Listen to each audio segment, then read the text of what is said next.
Chapter 1324. Although the dark galaxy couldn't be compared to the celestial river, it was still unpredictable. If an ordinary supremacy entered, they might get trapped and wouldn't be able to get out. As he roamed the dark galaxy, Yi-Chun gradually got used to its environment. This place gave people a feeling of loneliness, emptiness, and coldness. There are mana fluctuations. On this day, Yi-Chun sensed mana fluctuations different from those of the dark beasts. These fluctuations were very weak, and Yi-Chun had to distinguish them several times before he could confirm it. Without any hesitation, Yi-Chun flew towards the source of the mana fluctuations. Yi-Chun discovered that the closer he got to the source of the mana fluctuations, the more dark beasts there were.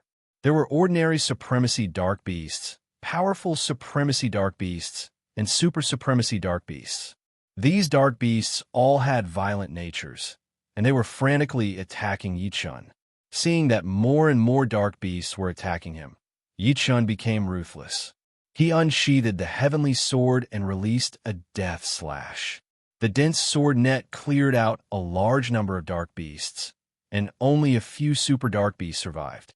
Looking at Yi-Chun in bewilderment, these dark beasts swung their tails and fled in a certain direction.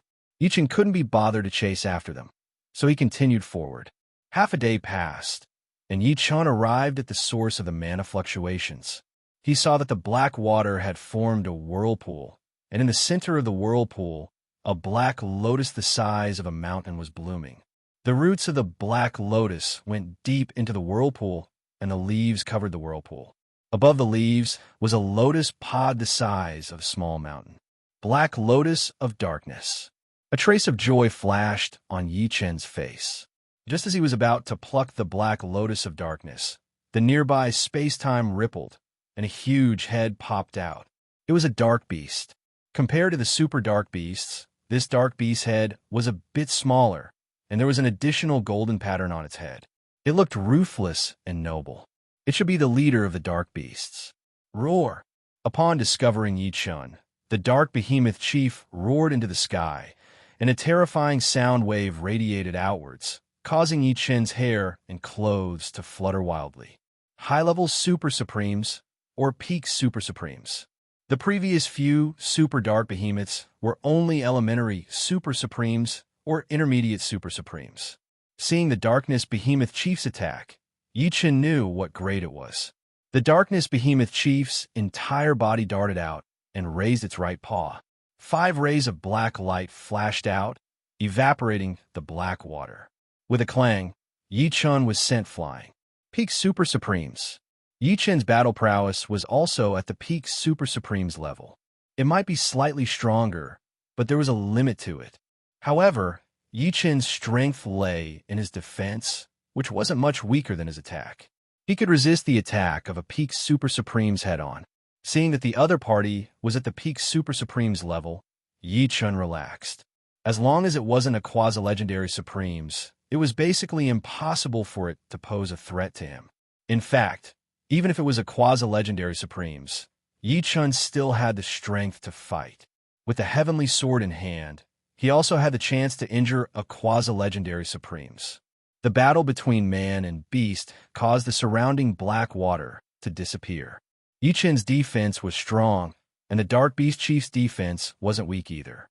Unfortunately, the heavenly sword in Yi-Chun's hand would definitely leave a sword mark on the Dark Beast Chief's body. In the long run, the Dark Beast Chief would become weaker and weaker until it was killed by Yi-Chun. Roar! The Dark Beast Chief was enraged. The golden patterns on its head sparkled. In the next moment, it opened its mouth and spat out a black light with golden threads. The black light flashed and disappeared. When it appeared again, it was already in front of Yi-Chun. As this was the dark galaxy, Yi-Chun's movement speed and dodging ability were greatly reduced, so he couldn't completely dodge. Break! It was very straightforward. Yi-Chun didn't dodge and slashed the black light with his sword. Puffed! The black light was split into 2. One of the halves landed on Yi-Chun's shoulder. With a snap, Yi-Chun's shoulder split open and blood flowed. This black light actually broke through Yi-Chun's defense. This should be the other party's strongest move. The crack on his shoulder healed. Yi-Chen thought to himself. Seeing that Yi-Chun was injured, the Dark Beast Chief continued to spit out black light. It's not up to you. Yi-Chen didn't want to be hit by the black light again. Although it could only injure him lightly, it had consumed a lot of his energy. Raising the heaven sword high, Yi-Chen slashed out with a 5-colored sword chi. 5 elements sword art, 5 elements slash. Boom, boom. The 5-colored sword chi clashed with the black light, creating a series of explosions. All of a sudden, a figure dashed towards the Dark Beast Chief from the side. A sword slashed out, and as the sword slashed out, hundreds of flower petals fell. Time stood still. Crack! This sword slashed open a third of the Dark Beast Chief's skull, and black liquid splashed out. The Dark Beast Chief was stunned. It could feel the threat of death. At this critical moment, the Dark Beast Chief twisted its body and whipped its tail at Yi-Chun, forcing Yi-Chun to pull away. What happened next was beyond Yi-Chen's expectations. The Dark Beast Chief gave up on fighting with Yi-Chun and disappeared without a trace. Flesh and blood beings are flesh and blood beings, after all.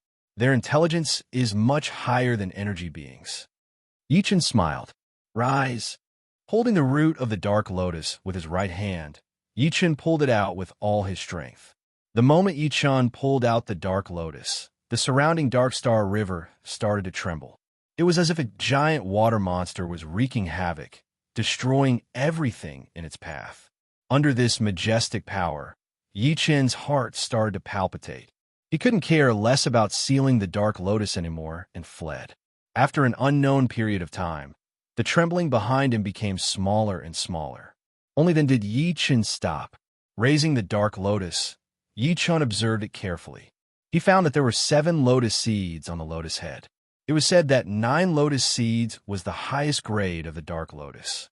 7 lotus seeds can increase 7,000 years of cultivation. If I find an alchemist emperor or an alchemist supreme to refine it, it's not impossible to increase it by 10,000 years. In the universe, the most precious profession was the alchemist profession. Only one in 1,000 eighth-layer emperors was good at alchemy, and alchemist supreme was even rarer. At least, there wasn't a single alchemist supreme in the human race. However, there were some alchemists who were learning alchemy. After becoming alchemists, their lifespan would increase, and they could spare a part of their energy to do other things. After placing 49 seals on the Dark Lotus, Yi-Chen finally managed to seal it, preventing its power from leaking out and allowing it to be stored in his storage ring. Time to go. Opening his netherworld Saint Eye, Yi-Chen's gaze pierced through the black water and landed in the boundless distance. It's this direction. Soon, Yi-Chun found the closest edge of the Dark Star River. His figure flickered and disappeared without a trace. I'm finally out. What is this place? At the edge of the Dark Star River, Yi-Chun looked around and frowned. He had never heard of this place before. Closing his eyes, a heart-shaking aura pervaded the air. At this moment, Yi-Chun felt like an ordinary person who had arrived in a wild world filled with savage beasts. Chapter 1325. Moo. A huge bull-shaped beast flew across the starry sky. Judging from its aura, it was obviously an emperor-level beast. Squeak, squeak, squeak. But then, a group of vicious fishes with sharp teeth and wings on their backs flew over and devoured the bull-shaped beast without leaving any bones behind. The vicious fish's aura was also at the emperor level, but they were much weaker than the bull-shaped beast. However, there were too many of them. After devouring the bull-shaped beast, the evil fishes were still not satisfied. They pounced on Yi-Chun. Yi-Chun didn't counterattack, letting them gnaw on his body. Of course, the result was miserable. The fish's teeth all fell off. Grabbing one of them, Yi-Chun released his soul power to study it. The structure of the evil fishes was very complicated. They had 3 small hearts. This should be a 3-hearted evil fish. If I'm not wrong, that bull-shaped beast is an eclipsing moon ancient bull. It likes to devour Een things. The moon also has Een energy, hence its name. The 3-hearted evil fish and the eclipsing moon ancient bull were both space beasts. No one knew how many there were. The difference between the beast race and space beasts was that one had intelligence no lower than humans, while the other had low intelligence and only knew how to kill. Yi Chun tried to tame the three-hearted evil fish, but he found that as soon as he imprinted his soul mark on it, the fish's soul immediately scattered. He couldn't tame it at all. Come here. The three-hearted evil fish was a delicacy. Yi Chun didn't want to let go. He directly sealed their power and sent them to the five-element space he had created. Yi Chun's five-element space was many times more stable than Wuling Old Ancestor's five-element space. Swish! A river was created. Yi Chun put the three-hearted evil fish inside. Eclipsing moon, ancient bull. Three-hearted evil fish. Heaven fragrance, giant snake. Rolling heart, strange vegetables. Falling, thunder whale. Black flame, giant bird.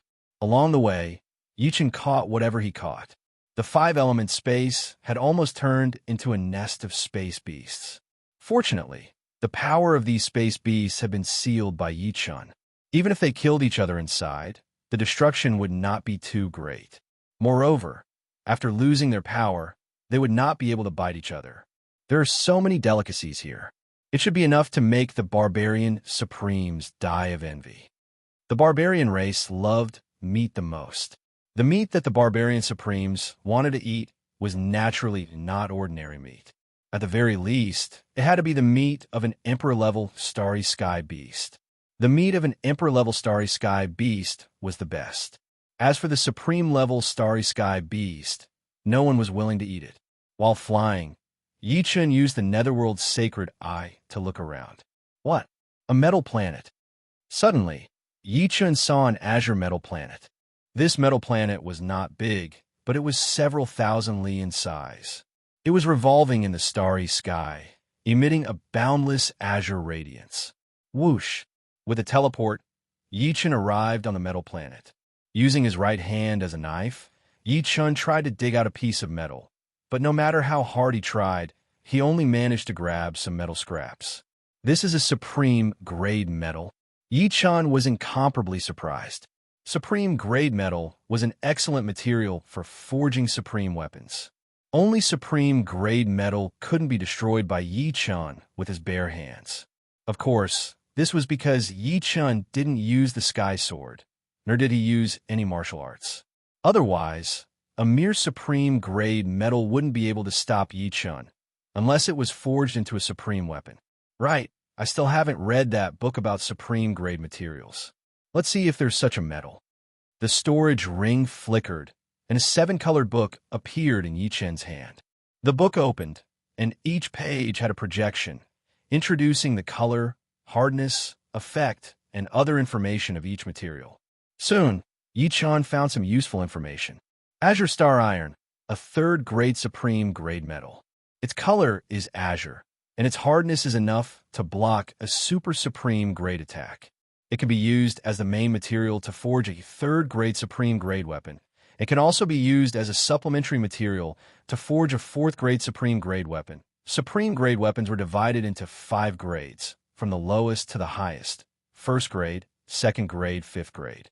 The brilliant god sword that Yi Chun used before was a second-grade supreme grade sword. Similarly, supreme grade materials were also divided into 5 grades. Whether it was the Human Race Alliance or the Demons Alliance, third-grade supreme grade weapons were extremely rare, and fourth-grade supreme grade weapons were almost non-existent, not to mention fifth-grade supreme grade weapons. It should be known that fourth-grade supreme grade weapons were usually used by legendary supreme grade martial artists, and fifth-grade supreme grade weapons were used by demigods. As for saint-grade weapons, they were infused with divine stones, but not all supreme grade weapons could be infused with divine stones. The minimum requirement for infusing divine stones was that the supreme grade weapon had to be third grade or above. Once a supreme grade weapon below third grade was infused with divine stones, it would immediately become useless. In simpler terms, the higher the grade of the supreme grade weapon, the higher the success rate of infusing divine stones. For example, Yi Chun's Sky Sword was at least a third-grade supreme grade weapon before it became a saint-grade weapon. It might even be fourth grade or fifth grade. Of course, the possibility of it being fifth grade was quite low. Collect. After sealing the Azure Star Iron, Yi Chun directly stored it in his 5-element space. As for the storage ring, its space was not that big. Unknowingly, Yichen arrived in the vicinity of continent. This continent was floating in the sky, with a diameter of tens of billions of Li waves of horrifying barbaric aura were emitted from this continent. Yichen wanted to see through the entire continent with his netherworld Saint Eye, but he soon discovered that this continent was shrouded in a mysterious power. His netherworld Saint Eye, which could see through boundless space, could only see a few thousand li. His soul power was even worse. Only able to radiate out a few li should I go in? Yichen could feel that this continent was very dangerous, countless times more dangerous than the supreme secret realm. The unknown always contained too much danger. Perhaps it's an opportunity. After hesitating for a while, Yichen flew toward the continent. The moment he landed on the continent, Yichen felt the restriction of the rules. The rules greatly reduced his speed, the range of his soul power, and his destructive power. In short, Yichen felt a lot weaker on this continent. Even his immortal sword body was weakened. His overall strength might not even be comparable to an ordinary supreme, and was somewhere between a quasi-supreme and an ordinary supreme. The power of the rules surpassed everything, unless one could surpass the rules. Not good. Yichen discovered that he couldn't leave the continent. The higher he flew, the greater the pressure. He simply couldn't escape the restriction of the continent, just like ordinary people couldn't leave the planet, because they couldn't break free from the planet's restriction. Since he was already here, he might as well make the best of it. At this moment, regret was useless. Not to mention, Yichen didn't regret it at all. Exploration had always been risky. Things without risk meant that the harvest wouldn't be much either. Flying leisurely, Yichen headed toward the depths of the continent. After flying for an unknown number of days, Yichen saw a small village with his netherworld Saint Eye. There were only 100 families in the village. Chapter 1326. When Yichen was less than 3 miles away from the small village, a group of strong villagers, wearing all kinds of armor, rushed out with a group of fierce hunting dogs. Woo woo woo woo. These hounds are not ordinary domestic dogs. The leading hound was a large dog that was even stronger than a black bear. Its fur was brown and yellow, and when it growled, its neat and fierce teeth were revealed. Upon closer inspection, one could see that its pupils were 6-pointed stars, and there was a hint of wildness in its nobility. The hounds behind it were a bit smaller, and their auras were not as fierce as the large hounds. However, judging from their auras, they all had the aura of a high-level or even a top-level emperor, while the large hound had the aura of a supreme being. Astral bear dog, royal hunting dog. Yichen exclaimed in surprise. He would never have imagined that there would be a star bear hound and a group of royal hunting hounds in a small village. Canine-type ferocious beasts were one of the few ferocious beasts that could be tamed. Usually, it was considered lucky to see a single royal hunting hound. The probability of seeing a group of them was so low that it was negligible. As for the star bear hound, it was even rarer. In the human race alliance, only the barbarian race had star bear hounds. Who are you? The villagers looked similar to barbarians, but there were still some slight differences. Their pupils had a cross shape, and their teeth were finer and sharper. The one who spoke was a middle-aged man wielding a sharp spear. His aura was powerful, and he was clearly a sovereign. Beside him was that lofty and incomparably ferocious starry bear hound. I am Yichen, and I wandered here. Yichen sized up the villagers and replied. An outsider? A villager asked. Yichen did not hide it. Yes. Village chief, he is an outsider. You can let him join our great Gale village. Hearing Yichen say that he was an outsider, the villagers' eyes lit up. In the wilderness god continent, there were only the desolate race and beasts, but occasionally outsiders would come to the wilderness god continent. These outsiders were powerful, and the weakest was a powerful sovereign. The middle-aged man with a sharp spear nodded. Are you willing to join the Great Gale village? Yichen pondered for a moment. I can temporarily join the Great Wind village, but when I want to leave, you can't stop me. Now that he knew nothing about this mainland, it was good to go to the Great Wind village to understand the situation. All right, but the minimum time limit is 3 months. There were more than 100 families and more than 300 people in Gale Village. The houses in the village were different from the style of the outside world. Instead, they had a very primitive house structure. They looked round but not round, square but not square. In the village, the ground was paved with large gray-blue stones. Yichen stepped a little harder and found that the hardness of the stones was very exaggerated. It was estimated that even the top emperor level could not damage it. Once they entered the village, a lot of villagers followed them out of curiosity. There were also a lot of kids. Although they were kids, their cultivation bases were incomprehensible. Even the lowest among them was at the astral reaching realm. Could it be that these kids had been training since they were in their mother's wombs?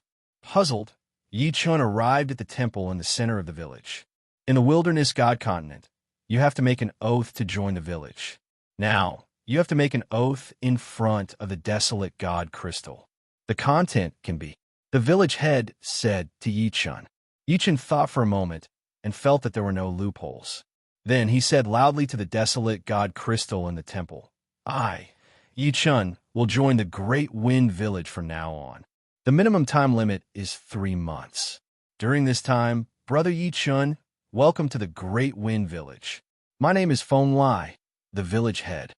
After Yichun made the oath, Feng Lai let out a sigh of relief and said with a smile. After living in the Great Wind Village for 3 days, Yichun completely knew what kind of continent this was.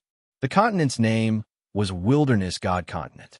According to the records, it was a continent created by the desolate god. What covered the continent was not the natural law, but the desolate god's law.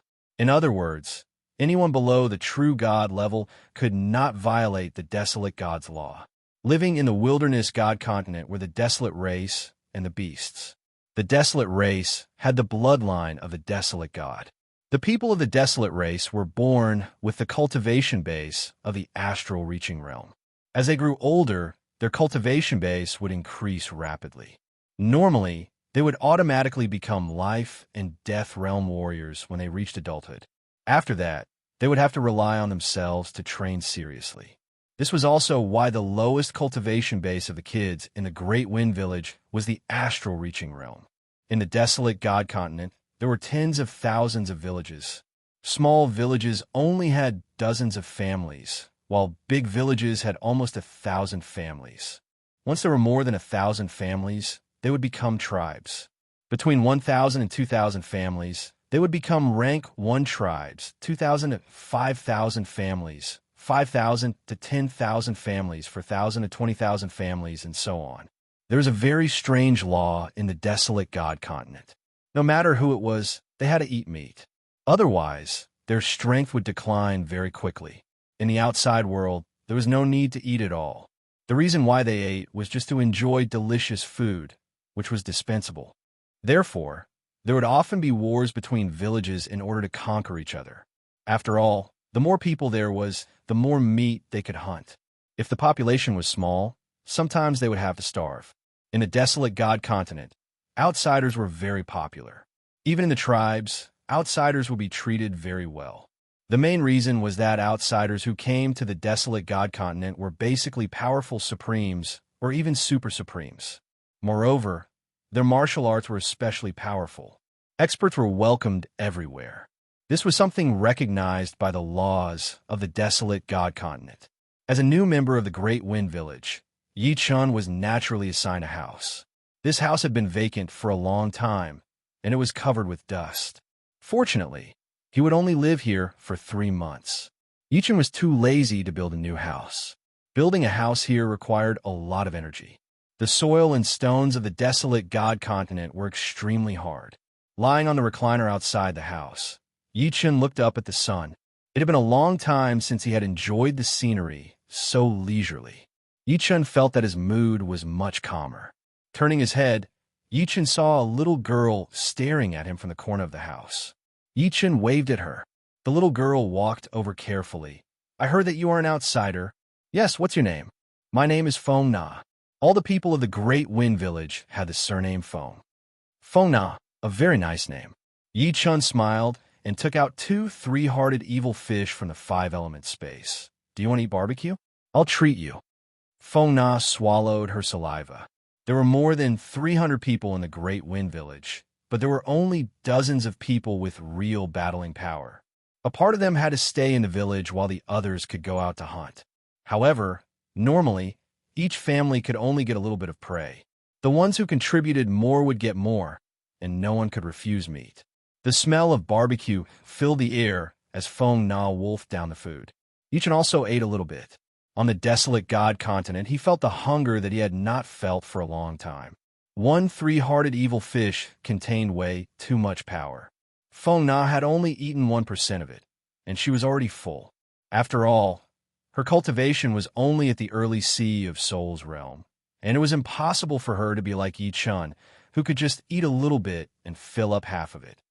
Can I take the rest? Feng Na pointed at the remaining three-hearted evil fish she had eaten. Sure. Yi Chun nodded. Thank you for the treat. Feng Na happily took the rest of the three-hearted evil fish back. There would be more updates at night. Chapter 13:27. Another 5 days passed in a flash. On this day, a group of people returned from the mountains outside of the village. The hunting team is back. Yay! There is meat to eat again. The kids cheered as they rushed out of the village. In every village, there would be a hunting team. Their mission was to go deep into the mountains to hunt down the beasts. Large villages would have more than 2 hunting teams. The Great Wind Village only had 100 families, and only dozens of people had fighting power. Therefore, there would only be 1 hunting team. Therefore, everyone would have to wait for the hunting team to come back. Sometimes it would be half a month, and sometimes it would be 1 or 2 months. This period of time was the most torturous for everyone. The leader of the hunter squad, Feng Dachuan, was tall and sturdy. He had a domineering and awe-inspiring aura. Just like Feng Lai, he was also a supreme being. The Great Wind Village had a total of 3 supreme beings. One was the current village chief, one was the old village chief, and the last one was the leader of the hunter squad. Behind Feng Dachuan was a black hunting dog. It was a supreme-level beast, the Black Wind Tyrant dog. In terms of value, it was only a bit weaker than the Sky Bear dog. Feng Lai brought the villagers out to greet them. Looking at the hunting team and seeing that there were still people, he asked, "It should be smooth this time, right? You guys are back so soon."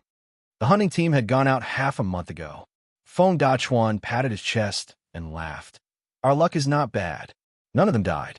With me, Feng Dachuan, there is nothing to be afraid of. As long as they are not dead. How is the harvest?" Besides the casualties, Feng Lai was most concerned about the harvest. If the harvest was not good, then he would have to tighten his belt. But if the harvest was good, then he would be able to last for a long time without having to worry about not having enough meat to eat. "I told you, our luck is not bad. Look." The storage ring on Feng Dachuan's finger flashed with a dim light, and countless beast corpses appeared on the village road. These beasts' chi ranged from the 1st to the 8th sky of life and death realm. There were 58 of them in total. The wild god continent was not the same as the outside world. Their bodies were all very small. For example, Yi Chen's body could only maintain a height of 180 meters. The Sky Bear dog and the Black Wind Tyrant dog were also only 1.5 meters tall. Therefore, among the 58 beast corpses, the biggest was only a dozen meters long, which was a python. All right, with so many dire beast corpses, it should be enough to last us for a month. The more powerful one's cultivation base was, the more meat one could eat. For example, a supreme expert could eat a huge amount of meat in a single meal. Moreover, it had to be the meat of a beast at or above the 7th layer of life and death realm. Below the supreme realm, even 100 emperors couldn't compare to a single supreme. As a member of the Great Gale Village, Yi Chen also had the right to get some meat, but he didn't want it. There were too many ominous beasts in the 5-element space, and all of them were emperor-level ominous beasts. It was enough for Yi Chen to eat for hundreds of years. Of course, he wasn't obligated to give his ominous beasts to the Great Gale Village. First, he didn't know the Great Gale Village anything. Second, he could see that in the wilderness god continent, one must have meat to eat. Although there were many ominous beasts in the 5-element space, he wouldn't give them for free. Feng Na, Where did your family get the three-hearted evil fish? If you have it, why didn't you offer it up? Suddenly, a shout came from the village. It was Feng Dachuan's voice. Feng Na's sobbing soon followed. What happened? Yi Chen heard the voice and walked over. Big brother Yi Chen. Seeing Yi Chen, Feng Na said in an aggrieved tone. What happened? Yi Chen asked. It turned out that Yi Chen had given Feng Na a three-hearted evil fish last time. Feng Na ate 1% of it and gave the rest to her parents. In the following days, Feng Na didn't eat a single bite of meat. She only felt that she wasn't hungry at all, and her whole body was full of energy. She immediately knew that the meat Yi Chen gave her was not ordinary meat. Of course, she didn't think that it was an emperor-level vicious beast. Out of her childish nature, Feng Na secretly took some of the three-hearted evil fish's meat for her other companions to eat. Among them were Feng Dachuan's children. After Feng Dachuan found out about this, he came to question them. It must be known that in the village, only Supremes could eat the meat of emperor-level vicious beasts. The others weren't qualified to eat it. This wasn't hegemony, because Supremes wanted to maintain their power, so they had to eat the meat of high-level vicious beasts. After knowing the whole story, Yi Chen said to Feng Dachuan, I was the one who gave her the three-hearted evil fish. Let's forget about this matter. Yi Chen wouldn't dislike the Great Wind Village's rules because of this. However, Feng Dachuan's attitude toward Feng Na made him a bit unhappy. Feng Na's parents were only normal life and death realm warriors. Under Feng Dachuan's yelling, they were shaking uncontrollably.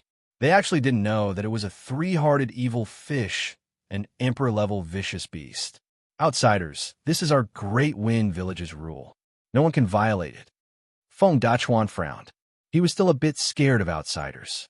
Then what do you want? Yi Chen asked. According to the Great Wind Village's rule, anyone who violates it will be locked in a dark room for a month. Someone, take Feng Mu's entire family away. Feng Dachuan waved his hand and ordered. Wait. Yi Chen's face was a bit gloomy. This is my fault. If I knew about the Great Wind Village's rule, I wouldn't have given her the three-hearted evil fish. Since it was her first offense, a verbal punishment would have been enough. Why do you have to be so serious? Yi Chen didn't want to break the Great Wind Village's rule. No. Feng Dachuan was used to being a tyrant in the Great Wind Village. His words and actions were swift and decisive, and no one would dare to disobey him. Only Feng Lai and the old village head could talk to him. Don't go too far. Yi Chen said coldly. Outsiders, although you have joined the Great Wind Village, you have to know that as a member of the Great Wind Village, you cannot disobey the orders of the village head and the leader of the hunting team. How dare you? After all, outsiders were a legend, and this was the first time Feng Dachuan had met an outsider. The Wilderness God Continent was extremely vast, and even if there were outsiders here, there would only be a few of them. How could Great Wind Village have the chance to meet one? Thus, although he was wary of outsiders, he was not afraid of them, especially when his prestige was challenged. I remember that in the Oath, there was only one rule about not killing the people of the Great Wind Village. It did not say anything about not disobeying. If there was such a rule, Yi Chen would not have made the oath.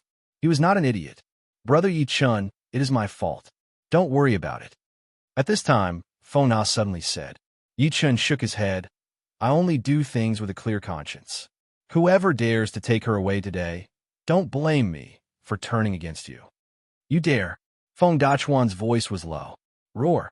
The black wind tyrant hound beside Feng Dachuan suddenly jumped, pouncing at Yi Chen. Many people screamed in shock. The strength of the black wind tyrant hound was obvious to all. This was a supreme-level fierce beast with a fierce and cruel personality.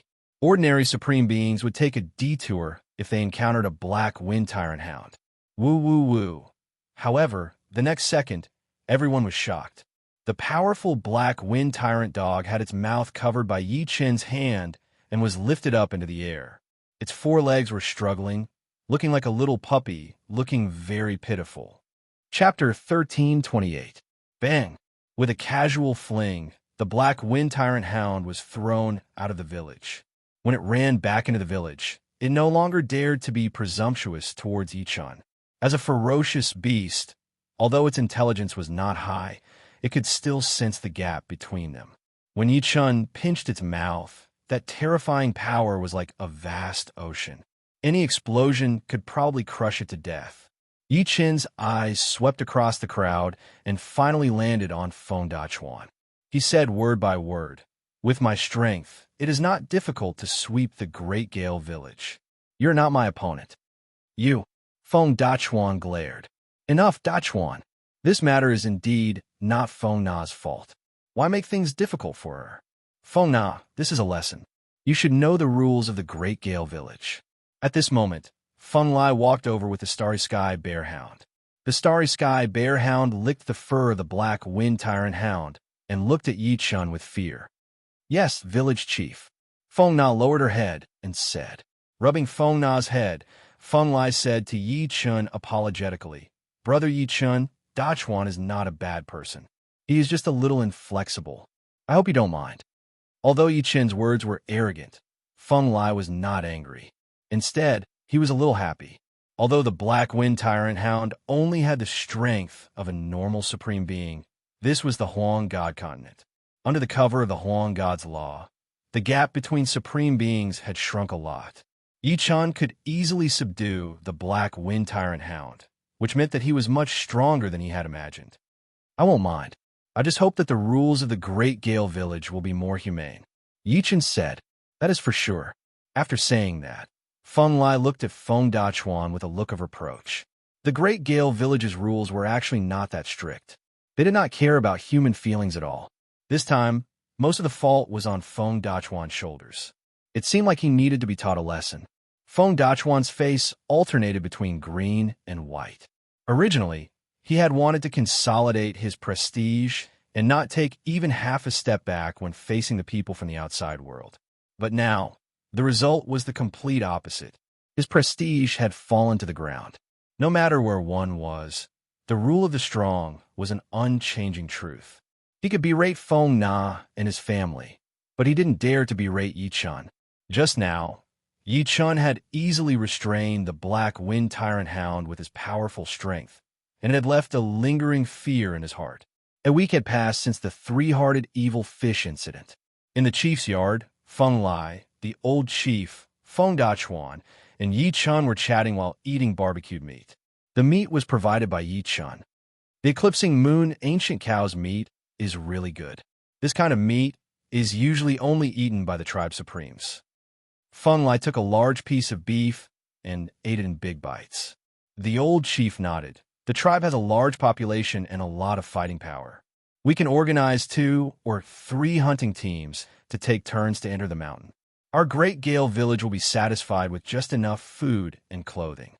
Listening to the contents of the two's conversation, Yi Chen's heart was moved. He thought, why don't we help the Great Gale Village and let it become a tribe? The stronger the Great Gale Village is, the more help it will be to me. I help the Great Gale Village, and then the Great Gale Village will help me. This Huangshan continent is so vast. There must be a place for the Great Gale Village. Brother Yi Chun, come, let me toast you. What happened last time was my fault. I hope you can forgive me. Feng Dachuan raised his wine cup and toasted Yi Chun. Yi Chun smiled and said, "We are all supremes. Let the past be the past. What is in front of us now is the future." The old ginger was still spicier. The old chief could hear the hidden meaning in Yi Chun's words, so he couldn't help but ask, "What is the future?" Yi Chun looked at the three of them and went straight to the point. "Do you want the Great Gale Village to become a tribe? Let the Great Gale Village become a tribe?" Feng Lai's eyes lit up, but they quickly dimmed. A first-rank tribe needs 1,000 to 2,000 households, and at least 7 or 8 villages have to be conquered. This is not an easy matter. Feng Dachuan also said, "The bigger the village, the more supremes there are. The Purple Thunder Village, which is the closest to us, has 200 households and 5 supremes. We should thank the heavens if they don't find trouble with us." In the Huangshan continent, no one was willing to be conquered because if they were conquered, their status would not be as high when they went to someone else's territory. The old chief's understanding of Yi Chen's words was obviously higher than Feng Lai and Feng Dachuan. He hesitated and said, "Little brother Yi, do you want our Great Gale Village to become a tribe?" "Yes." Yi Chen nodded. Hearing this, Feng Lai and Feng Dachuan finally recovered. If they had Yi Chen's help, it was possible for the Great Gale Village to become a first-rank tribe. However, they did not know what level Yi Chen's strength was. Great, with little brother Ye's help. The rise of our Great Gale Village is just around the corner. Come, cheers. The old chief did not look old, and he looked to be in his 60s. In the Great Gale Village, the old chief was the #1 expert, and he was stronger than Feng Lai and Feng Dachuan. At this moment, he held his cup and stood up. Cheers! Cheers! The four of them stood up and toasted. Sometimes, plans could not keep up with changes. Just as the Great Gale Village was about to attack the Purple Thunder Village, the Purple Thunder Village attacked the Great Gale Village first. Outside the Great Gale Village, there were 60 to 70 people gathered. The 5 people leading them were all Supremes. The purple-haired old man in the middle shouted, Feng Baixiong, come out and surrender. Feng Baixiong was the old chief's name. Lei Hao Yin, you are really bold. Do you think there's no one in my Great Gale Village? The old chief led 30 to 40 people out of the village. Whether it was the outside world or the Huangshan continent, the higher one's cultivation base, the harder it was to give birth. In the Huangshan continent, the difficulty of giving birth was 100 times higher than in the outside world. This made it very difficult for the population to develop. However, there were quite a lot of experts. In an ordinary village, 1/10 of them had a cultivation base of life and death 7th layer or above. These people were known as members with battle prowess. The others were usually not allowed to leave the village. Just these few people, and you have a nerve to send them out? The purple-haired old man laughed heartily. Battle prowess does not depend on numbers, but also on quality. The old chief said meaningfully, Quality? Haha, then let me see your quality. The purple-haired old man's aura burst out. Battles between villages mainly depended on the Supreme's victory. If the Supremes on both sides were evenly matched, then the outcome would depend on the people below. Everyone be careful. The old chief was quite confident. Although they only had 4 Supremes on their side, in his opinion, Yi Chen alone could fight against 2 or 3 of them. It's been a long time since we had a big battle. Feng Dachuan licked his lips. You don't need to do anything. It's too much of a waste of time. Yi Chen stopped the 3. Little brother Yi, what are you doing? The old chief was confused. Yi Chen said, I alone am enough. It was not that Yi Chen was arrogant, but he really did not put the Purple Thunder Village in his eyes.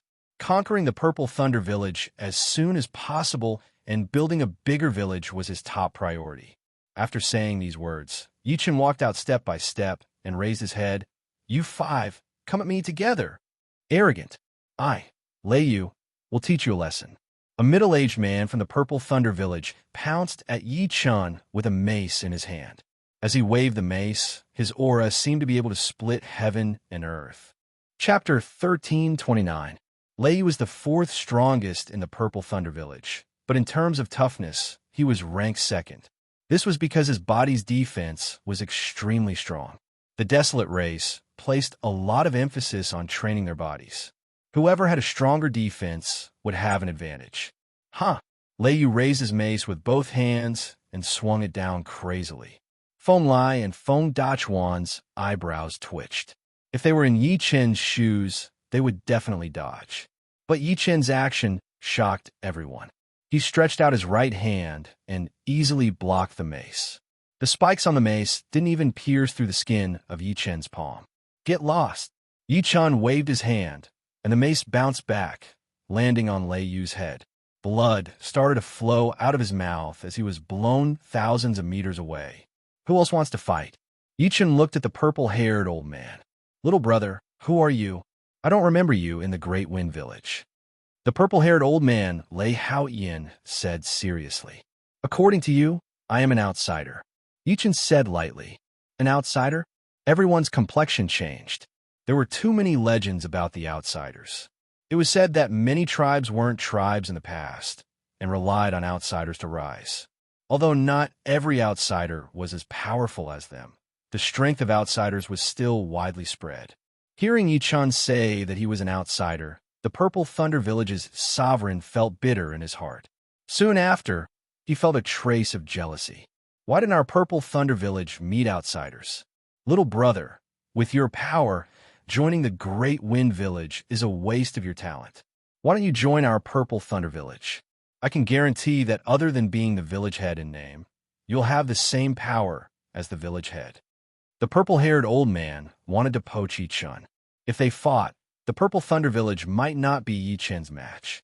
Oh, the conditions are very good. Yi Chun smiled. Little brother Yi, whatever the Purple Thunder Village is willing to offer, we, the Great Wind Village, are also willing to offer. Plus, if you have any other ideas, just tell us. The old village leader was anxious. Once Yi Chun left, their Great Wind Village would definitely be conquered by the Purple Thunder Village. Feng Bai Xiong, water flows downwards, and people strive to climb higher. What you're doing is not kind. The purple-haired old man coldly snorted. Little brother Yi. The old village head looked at Yi Chun eagerly. On the other side, the purple-haired old man said expectantly, "What do you think?" Yi Chun shook his head and said, "There's no rush. Let's defeat you first."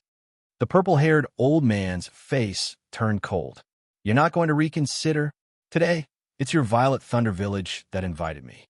Tomorrow, it'll be an even bigger village that invited me, or even a first-grade tribe. What do you think I should do? I, Yi Chun, am not a fickle person. In fact, Yi Chun had bigger considerations. Although Gale Village's influence was very small, Gale Village at least relied on him. If it was a tribe, Yi Chun's reputation would not be comparable to that of a tribe's chief, even if he worked himself to the bone. He believed that most of the people who came to the Wilderness God Continent before had the same idea as him. They wanted to help a weak village grow into a tribe step by step. That way, they would have more control. If that's the case, then I'll offend you. Let's attack together. The purple-haired old man was not an inflexible person. Since Yi Chun had asked them to attack together, there was no need for them to be polite. The four Supremes attacked Yi Chun from 4 different directions. For different domains, covered the space where Yi Chun was. At this moment, even if the old village head and the other 2 wanted to intervene, it would be difficult. The domains are too weak. Yi Chun could see that the desolate race focused on body tempering, so they were much weaker in terms of domains. Just like the body-tempering kings in the outside world, domains were their weakness. The sword domain, which had been activated by the sword Yuan, burst out fiercely, instantly turning semi-tangible. When the 4 great domains clashed with the sword domain remained unmoved, while the 4 great domains began to shake. Fighting 1 against 4, Yi Chun had the absolute upper hand. The faces of the 4 Purple Thunder Village Supremes changed several times. Eat my Yin-Yang Blade. Thunder Strike. 4-directional Thunder Kick. Dominating Sky Axe. The 4 Supremes of the Purple Thunder Village each used their own killing moves. They didn't believe that Yi Chun could fight against the 4 of them by himself. Dang, dang, dang, dang. Sparks flew everywhere. Everyone was dumbfounded. The killing moves of the Purple Thunder Village's 4 Supremes landed on Yi Chun's body, but they couldn't even leave a scratch on Yi Chun's skin. Sparks flew everywhere, shaking the palms of their hands until they were numb and bleeding.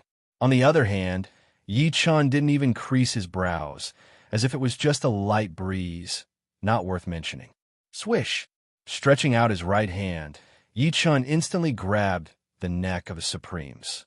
He exerted strength in his hand, causing the Supreme's face to turn red. No matter how he struggled, it was useless. Do you still want to fight? Yi Chun said with a slightly domineering tone. Not anymore. The purple-haired old man was disappointed. How could they fight? The opponent's defense was too high. They could not break it at all. If they continued, they would only be humiliating themselves. Throwing away the Supremes of the Purple Thunder Village, Yi Chun said, "You guys join the Great Wind Village. Discuss the details with the old village chief." Just like this, the Great Wind Village conquered the Purple Thunder Village. The population of the village increased from more than 100 households to more than 300 households, nearly 1,000 people. In the following month, the Great Wind Village was unstoppable, conquering one village after another. Ironstone Village, Doublewood Village, Blackwater Village, Gaoshan Village. Finally, the population of the Great Wind Village exceeded 1,000 households and was qualified to be named a tribe. Little brother Yi, what do you think the name of our tribe should be? In the village that had expanded 10 times, the old village chief looked excited. In just a month, the Great Wind Village became a first-class tribe. This was simply a miracle. Of course, the biggest contributor was Yi Chun. Without Yi Chun's powerful force, they could not even conquer the Purple Thunder Village. Instead, they would be conquered by the other party. Old Village Chief, of course it should be called the Gale Tribe. Feng Dachuan quickly said. The Old Village Chief glared at Feng Dachuan. He also wanted the tribe to be called the Gale Tribe, but this tribe was conquered by Yi Chun. Yi Chun had the right to name it. They did not want to part ways with Yi Chun. Yi Chun promised them that they could stay in the Great Wind Village for a few more days. At the conference table, the Supremes of the Purple Thunder Village, Ironstone Village, Doublewood Village, Blackwater Village, and other villages had bitter expressions. After joining the Great Wind Village, their status was lower than the Supremes of the Great Wind Village. They had a certain right to speak, but the effect of their words was minimal. Yi Chun said, "It's not appropriate to call it the Gale Tribe." Why? The Old Village Chief was puzzled. Yi Chun looked at the other Supremes and said to the Old Village Chief, "The Great Wind Village is getting stronger and stronger, but the original population of the Great Wind Village is too small. There are also few Supremes. I can convince the others if I am here, but what if I am not here?" Old Village Chief, what Brother Yi Chun said is reasonable. On the side, Feng Lai nodded. The Old Village Chief thought for a moment and felt that it was reasonable. The Great Wind Village relied on Yi Chun to become a tribe. If Yi Chun was not here, the others would not dare to disobey him because of the oath, but his control was also limited. Once the other tribes attacked, this delicate situation was very dangerous. A first-class tribe is not our ultimate goal. I think the name of the tribe can be called the Eternal Tribe. The most powerful person in the Eternal Tribe is the chief, followed by the elders, the leader of the hunting team, and so on. The chief will be the Old Village Chief. The Old Village Chief was still very strong. Apart from Yi Chun, among the Supremes, he was at least in the top 3. It was a bit inappropriate to let Feng Lai be the chief. After all, this was a tribe, not a village. As for the name Eternal Tribe, the Supremes of the other villages accepted it more easily. In any case, they had become elders and had a lot of power. In the past, they were just thugs. Chapter 13:30. The Eternal Tribe had a population of 3,500 people and 1,050 families. The leader was Feng Baixiong and the Eternal Venerable Yi Chun. Below him were the elders and the leader of the hunting squad. Of course, the Eternal Tribe was still in its embryonic form. Once the tribe became more powerful, other positions would be added. As an Eternal Venerable, Yi Chun's authority was equal to Feng Baixiong's, perhaps even a bit higher.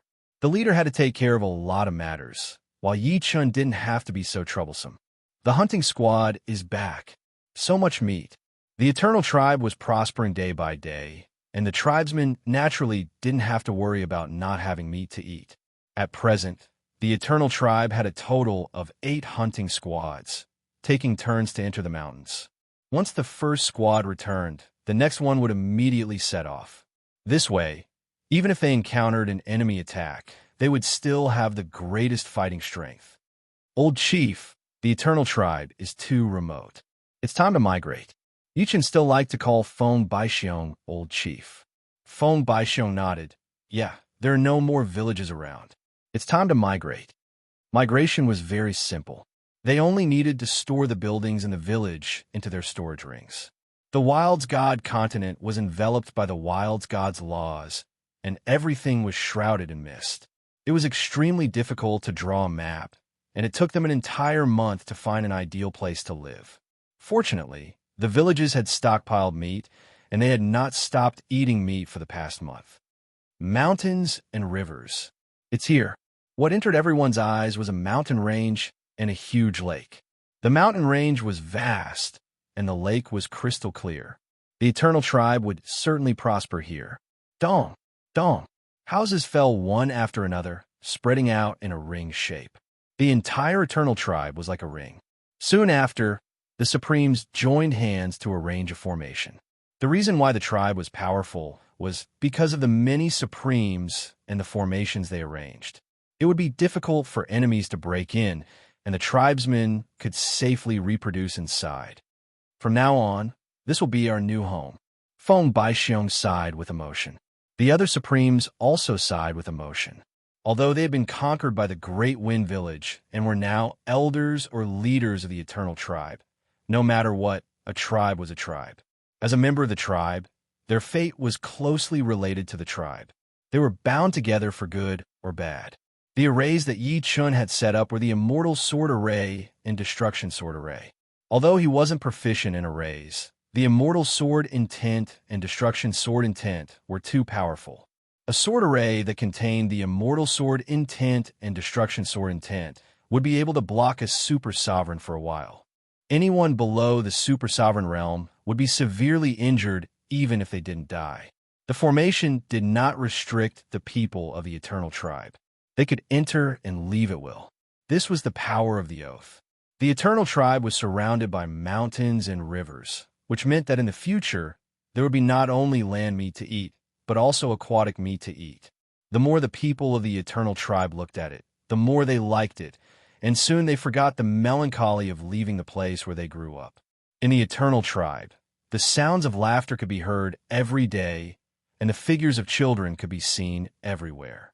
Outside the tribe, a hunting team was hunting aquatic beasts in the lake, while another hunting team was in the mountains hunting terrestrial beasts. Yi Chen had a clear plan for the tribe's development. It was very simple, and that was to accumulate food. Only with more meat would the tribe's development not be limited. The fertility of the desolate race was also related to the meat they ate. Being full for one meal and hungry for another made it hard for them to give birth. This was because once there was no meat to eat, their strength would decline, and once their strength declined, where would they have extra yuan qi to reproduce? It should be known that the desolate race's people were born with astral reaching or even sea of soul realm cultivation base, which consumed a lot of yuan qi. Hunting geese all day long, there would be a time when geese would peck you blind. The second hunter squad that entered the mountains had met with a mishap. Dozens of Emperor Realm warriors and 2 Supreme Realm warriors had died. The specific situation was that on the 12th day, the second hunter squad encountered a space bear dog. The leader of the second hunter squad cared a lot about the space bear dog and wanted to tame one. Therefore, he ignored the others' advice and risked everything to hunt the space bear dog, who knew that this space bear dog was not a normal one, but an extremely rare space bear dog king, possessing the bloodline of the space bear dog. After being enraged, the space bear dog king went on a killing spree, killing the second hunter squad's leader and dozens of Emperor Realm warriors. If it were not for the fact that the space bear dog king was not as murderous as the other beasts, the second hunter squad might have been completely wiped out. Space bear dog king? This time, I'll lead the team. You guys lead the way. Yi Chen's interest was piqued. He had always wanted a space bear dog, and now that a space bear dog king had appeared, he naturally wouldn't let it go. He prepared to let the lucky survivors of the second hunter squad lead the way. Sir, you can't. It's too dangerous. A supreme being tried to dissuade him. The space bear dog king was equivalent to a supreme being, and its physical defense was extremely strong. It was not something an ordinary space bear dog could compare to. If something were to happen to Yi Chun, their Eternal Tribe's future would not be as good as before, and they might even be conquered by other tribes after a period of time. There's no need to stop me. I know what I'm doing. Yi Chun had already made up his mind. Since that's the case, it's better for Sir to be careful. Feng Baixiong knew Yi Chen's personality. If he continued to stop him, he would only make him unhappy. The next day, Yi Chun led the remaining members of the second hunter squad and set off. In the mountains, clouds and smoke lingered, and the range of soul power was only a few miles. Fortunately, Yi Chun had the netherworld Saint Eye, which allowed him to see a few thousand miles away. Sir, it's this direction. A member of the second hunter squad pointed to the front. After 3 days, Yi Chun and the others arrived at the place where the space bear dog king appeared. It's here. The members of the second hunter squad were a little nervous. They looked around, afraid that the Space Bear Dog King would suddenly appear. "Don't be afraid. I'm here." Yi Chun patted the shoulder of one of them. Standing at a high place, Yi Chun looked around. Suddenly, Yi Chun's eyes lit up. Originally, he thought that the Space Bear Dog King should have left this place. He didn't expect to find its lair 800 miles away. The Space Bear Dog King was very sensitive. It seemed to have discovered something and jumped out of its lair. However, no matter how sharp its eyes were, it couldn't detect anything strange. Shaking its head, the Space Bear Dog King went back to its lair to sleep. Not long after, Yi Chun and the others arrived at the outside of its lair. Roar! The Space Bear Dog King jumped out. It was much taller than the normal Space Bear dogs, as tall as a human. Its brownish-yellow fur was luxuriant and had a metallic luster. On its forehead, there was a shallow golden mark. If one didn't look carefully, it would be hard to notice the existence of the golden mark. It was normal that the leader of the second hunter squad didn't notice it. Its hexagram eyes glanced at Yi Chun. The Space Bear Dog King lowered its body and growled, preparing to launch a fierce attack at any time. "What great Space Bear Dog King! One of you is better than 100 Space Bear dogs." Yi Chun laughed and walked towards the Space Bear Dog King. A strong wind swept across. The Space Bear Dog King made the first move and pounced towards Yi Chun. Its sharp claws expanded in the air, reaching 5 feet long. The leader and deputy leader of the second hunter squad were torn to pieces by its claws. Chapter 1331. If Yi Chun was just a beginner-level sovereign, he would definitely retreat when facing the pounce of the Starry Sky Bear Dog King. Ferocious beasts and intelligent life forms were different. Their every move contained the mysteries of the heavens. Many supreme martial arts were created based on ferocious beasts. However, Yi Chun wasn't a beginner-level sovereign. Even without the Sky Sword, Yi Chun still had the strength of a medium-level sovereign. In addition to the Immortal sword physique that could block the attacks of a peak-level sovereign, there was no need to fear the Starry Sky Bear Dog King. Clang! Raising his hand, Yi Chun blocked the Starry Sky Bear Dog King. Yi Chun's hands were comparable to sovereign weapons. They were unimaginably sturdy. Roar! The Starry Sky Bear Dog King's claw missed, so it stretched its neck and bit towards Yi Chun's neck like lightning. Each of its sharp teeth was half a foot long, especially the 2 pairs of fangs. They were 8 inches long and flashed with a cold light. If one was bitten, even a normal sovereign weapon would have a few bite marks. Although Yi Chun wasn't afraid of the opponent's bite, he wasn't willing to be bitten on the neck. With a kick, the Starry Sky Bear Dog King was kicked tens of meters away. Swish! Without giving the opponent a chance to react, Yi Chun took a step forward and instantly rode on the Starry Sky Bear Dog King. His left hand grabbed onto the opponent's fur and his right hand clenched into a fist. The Starry Sky Bear Dog King felt dizzy. These 2 punches from Yi Chun didn't contain any ordinary force, but the terrifying 6 drive. 4 drive could normally shatter atoms, 5 drive could shatter neutrons, and 6 drive could shatter black holes. Of course, black holes came in all sizes. Against a large black hole, even Yi Chun couldn't do anything. The pain from the beatings stimulated the Starry Sky Bear Dog King's ferocious nature. Exerting force from its 4 limbs, the Starry Sky Bear Dog King suddenly stood up and sent Yi Chun flying. As expected of the Starry Sky Bear Dog King, Yi Chun estimated that the Starry Sky Bear Dog King's strength was roughly equivalent to a medium-level sovereign. Even a high-level sovereign wouldn't be able to subdue it. One had to be 2 levels higher. The supremacy is too strong. He's actually suppressing the Starry Sky Bear Dog King. We have underestimated the Venerable One. As an outsider, the Venerable One definitely has many tricks up his sleeves. We can't see through him. The members of Hunter Team 2 discussed among themselves. Looks like I'll have to take out the Heaven Sword. Dusting off the dust on his clothes, Yi Chun placed his right hand on the hilt of the Heaven Sword. Chong! The Heaven Sword was pulled out, and a peerless sword chi shot out. The fur of the Space Bear Dog King stood up as it felt an intense threat. Whoosh! Out of everyone's expectations, the Starry Sky Bear Dog King turned around and fled at lightning speed. Where are you going? How could Yi Chun let his opponent escape? His figure blurred, and when he reappeared, he was already at the right side of the Starry Sky Bear Dog King. Yi Chun didn't use the edge of his sword to attack his opponent. With a shake of his hand, Yi Chun's sword struck his opponent. Crackle! The might of the Heaven Sword was so strong that the Starry Sky Bear Dog King was sent flying, smashing a hole in the mountain on the left, causing dust to fill the air. Without waiting for the other party to come out, Yi Chun leaped into the hole. Rumble, another loud sound could be heard. Not long after, the sound calmed down. Will the Venerable be all right? The members of Hunter Team 2 were very nervous. In the hole, Yi Chun's left hand pressed on the head of the Starry Sky Bear Dog King, which was dizzy from the Heaven Sword's attack. He threatened, "Don't struggle, or else you will suffer." The Starry Sky Bear Dog King seemed to understand. After struggling for a while, it gave up resisting. In order to tame a ferocious beast, one naturally had to brand a soul imprint in the other party's soul ocean. The stronger the soul imprint, the higher the other party's loyalty. Not to mention anything else, Yi Chun was very confident in his own soul. The Netherworld's sacred I even allowed his soul to have the will of hell, which was not to be disobeyed. Very quickly, Yi Chun branded a complete soul imprint in the Starry Sky Bear Dog King's soul ocean. This wasn't the end. Yi Chun added a restriction on the soul imprint.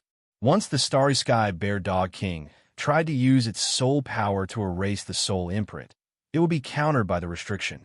After doing all this, Yi Chun released the Starry Sky Bear Dog King. "Get up," Yi Chun ordered. Woo woo woo. The Starry Sky Bear Dog King crawled up from the ground like a puppy. It stuck out its tongue and licked the sole of Yi Chun's foot while wagging its tail. "In the future, I will call you Sky Splitter." Yi Chun thought for a moment and gave the Starry Sky Bear Dog King a name. The Starry Sky Bear Dog King's claws were very sharp and could tear the heaven and earth apart. When Yi Chun and the Starry Sky Bear Dog King jumped out of the hole, the members of the second Hunter Squad cheered. The Venerable was their Eternal Tribe's #1 expert, together with the Starry Sky Bear Dog King. Who could stop them? It was rare to tame the Starry Sky Bear Dog King, so Yi Chun brought it out to hunt. The Starry Sky Bear Dog King was indeed worthy of being called the Starry Sky Bear Dog King. Its hunting ability was quite impressive. Yi Chun didn't make a move and just watched from the side. In just a day's work, more than 100 ferocious beasts had been hunted. In the Eternal Tribe, everyone cheered. It was said that whoever tamed the Starry Sky Bear Dog King would have the qualifications to rule the Wilderness God Continent. Although this legend might not be true, it was undoubtedly very encouraging. Venerable, the new map has been drawn. The closest tribe to us is the second-ranked tribe, the Golden Sand Tribe. The old village chief gave a map to Yi Chun. There was a red dot on it with the Golden Sand Tribe written on it, and the black dot represented the Eternal Tribe. Golden Sand Tribe? Yi Chun frowned. To be able to become a second-ranked tribe, the tribe would have at least 2,000 households, which was several times more than the Eternal Tribe. At the very least, the number of sovereigns would be several times more. Fortunately, it wasn't a third-ranked tribe. Otherwise, Yi Chun wouldn't be sure that the Eternal Tribe would be able to stop and conquer the other party. Who knew if the other party had any powerful experts? As long as there were 3 or 4 high-level sovereigns, it would be difficult for Yi Chun to defeat the other party, let alone break the other party's formation. At the same time, in the Golden Sand Tribe, "Chief, we've already investigated. The new tribe is called the Eternal Tribe, a first-ranked tribe." The Golden Sand Tribe's main hall was packed with people. Sitting in the main seat was a yellow-haired, middle-aged man with a majestic aura. A mere first-ranked tribe dares to call themselves eternal? How ambitious. The yellow-haired, middle-aged man snorted coldly. "Chief, give me a third of the troops. I, Jinho, am confident in conquering the Eternal Tribe." A skinny middle-aged sovereign walked out and volunteered. The Golden Sand Tribe had a total of 3,800 households, and there were more than 1,000 people who could fight. A third was already a lot. Even a lion uses its full strength to catch a rabbit. "Jinho, lead half of the troops and set off. I'll wait for your good news in the tribe." The Golden Sand Tribe's chief felt that a third of the troops wasn't enough. I won't disappoint you. Jinho's face lit up. After he conquered the Eternal Tribe, he could choose a few more women to be his concubines and bear children for him. Such a good thing could only be encountered by chance. My Golden Sand Tribe can finally be promoted to a third-rank tribe. The Golden Sand Tribe's chief was very happy. He picked up his wine pot and drank. Chapter 1332. The Golden Sand Tribe is invading. Combat personnel, get ready. The rest of you, stay in the tribe. The Golden Sand Tribe's attack came earlier than Feng Baixiong had expected. It was no wonder. The Golden Sand Tribe was a second-class tribe, while the Eternal Tribe was a first-class tribe. In the eyes of the enemy, the Eternal Tribe was undoubtedly a piece of juicy meat. The earlier they swallowed, the earlier they could feel at ease. On the plains beside the lake, the Golden Sand Tribe's troops gathered together. At a glance, there were 45 Supremes, while the Eternal Tribe only had 25. There were 20 more Supreme beings, a great disparity in numbers. I'm the third elder of the Golden Sand Tribe, Marquis Jean. Today, I'm here to conquer your Eternal Tribe. If you know what's good for you, quickly surrender to prevent any casualties. Marquis Jean was clad in golden armor and wielded a large blade. I am the venerable of the Eternal Tribe. I advise the Golden Sand Tribe to surrender as soon as possible. Yi Chun and the Starry Sky Bear Dog King walked out. What a huge Starry Sky Bear Dog! Marquis Jin's eyes widened. Third Elder, it's the Starry Sky Bear Dog King. The Supremes of the Golden Sand Tribe reminded Marquis Jin. Hearing this, Jinho's breathing became hurried. The Starry Sky Bear Dog King was 100 times rarer than an ordinary Starry Sky Bear Dog. It could only be chanced upon, not sought. If he could bring the Starry Sky Bear Dog King back to the leader, his position would definitely rise greatly, becoming the great elder who is second only to the leader. Kid, hand over the Starry Sky Bear Dog King, and I'll spare your life. Marquis Jean said sternly. If you have the ability, come and take it yourself. Yi Chun mocked, refusing a toast only to drink a forfeit. Kill him. Marquis Jean waved his hand. The Supremes of the Golden Sand Tribe rushed out like a whirlwind, pouncing towards the Supremes of the Eternal Tribe. Heaven Splitter, go and eat Marquis Jean. Yi Chun could tell that Jinho only had the aura of a peak Supreme being, and Sky Splitter could easily kill him. He did not know that the Starry Sky Bear Dog King that followed him was countless times more powerful than normal Starry Sky Bear Dogs. It was not something that a mere Supreme like him could handle. Of course, if Marquis Jean knew that Heaven Splitter had the strength of a mid-level Supreme, he probably wouldn't have ordered the attack. After all, Heaven Splitter had the strength of a mid-level Supreme. Yi Chun, who could tame Heaven Splitter, definitely had the strength of a mid-level Supreme. Roar! Heaven Splitter's 4 limbs exerted force, and with a single leap, he arrived beside Jinho. His sharp claws shot out and clawed at Jinho. How could Jinho have expected Heaven Splitter's speed to be so fast? He only had the time to raise his saber horizontally before a huge force collided with him. The saber slashed back, causing Jinho's body to tremble violently, and fresh blood spurted out. Impossible! Jinho's eyes bulged. Without waiting for Jinho to react, Sky Splitter opened his mouth and bit off Jinho's head. His claws clawed at Jinho's body, turning him into a bloody mess. Finally, Sky Splitter swallowed him whole. The stomach of a ferocious beast was a world of its own, capable of digesting existences stronger than itself. Clang! A set of supreme armor and a huge blade were spat out by Sky Split. Vicious beasts were unable to digest supreme weapons. Of course, it wasn't impossible to forcefully digest them, but it would take too much time and wouldn't bring any benefits. With a supreme weapon in its stomach, the efficiency of digesting other things would be reduced. The gains didn't make up for the losses. Good job. Yi Chun put away the supreme armor and saber. The desolate race, Supreme's domain realm, was too low. Yi Chun released his sword domain with all his might, instantly enveloping the 30 Golden Sand Tribe Supremes. The 30 Golden Sand Tribe Supremes panicked as they powered their domains to resist the sword domain. Unfortunately, Their domains felt like they were facing a vast ocean against the sword domain. It was already pretty good that they could protect themselves, so how could they resist it? Yi Chun couldn't even be bothered to pull out the celestial sword. He punched out 30 times in one breath, and with the 30 punches, the 30 Golden Sand Tribe Supremes immediately collapsed to the ground, losing all combat strength. This was the result of Yi Chun showing mercy, or his punches would have killed them. After devouring Jin Ho, Sky Splitter did not continue devouring the other Golden Sand Tribe Supremes. It only injured them to the ground. A man and a dog were invincible. Your third elder is dead. Quickly abandon your weapons and surrender, or you will be killed without mercy. Yi Chun shouted loudly, accompanied by Sky Splitter's domineering roar. Hearing this, all the Golden Sand Tribe Supremes threw down their weapons. It wasn't that they were cowardly, but the disparity was too great.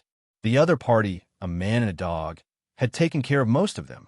Continuing to resist was just courting death. Village Chief, incorporate them. In the Eternal Tribe, Yi Chun was in charge of fighting, while the Village Chief was in charge of incorporating them. The two had a clear division of labor. All right, the Village Chief, Feng Baixiong, was overjoyed. Yi Chun's combat strength was too strong. The Eternal Tribe was destined to prosper, and they would achieve great things in the Wilderness God Continent. The incorporation was very smooth. After the oath was made, the Golden Sand Tribe's men that Jin Ho brought became members of the Eternal Tribe. The Eternal Tribe became unprecedentedly powerful, with more than 70 Supremes. Things were not over yet. Since the two tribes had already started fighting, they naturally had to conquer the Golden Sand Tribe as soon as possible. With Yi Chun and the Village Chief in the lead, a group of people marched towards the Golden Sand Tribe. The original Golden Sand Tribe members followed behind bitterly. At the same time, they sighed in their hearts. As long as Yi Chun and the Starry Sky Bear Dog King were here, it would not be difficult for the Eternal Tribe to become a 5th-ranked tribe. The Golden Sand Tribe would have to submit sooner or later. After a day, the group arrived near the Golden Sand Tribe.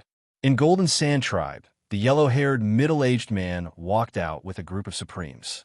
When he saw Jin Ho's group standing behind Yi Chun's group, his eyes couldn't help but squint as he asked in a loud voice, "Where is Jin Ho? Jin Hun, what's going on? Tell me quickly." Jin Hun was the leader of the Golden Sand Tribe's 5 hunting squads. He smiled bitterly and said, "Leader, we have already submitted to the Eternal Tribe. As for Elder Jin Ho, he died in battle." Another original Golden Sand Tribe Supreme said, "Leader, the Golden Sand Tribe can't resist supremacy, Yi Chun's strength. We should quickly surrender." His family was in the Golden Sand Tribe.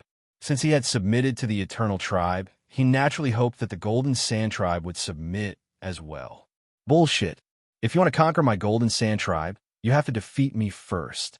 Who dares to fight me? The Golden Sand Tribe's leader was bolder and more domineering than Yi Chun had imagined. He originally wanted to ask Sky Splitter to leave, but that was too insulting. "I'll fight you." Yi Chun stood with his hands behind his back. "One punch.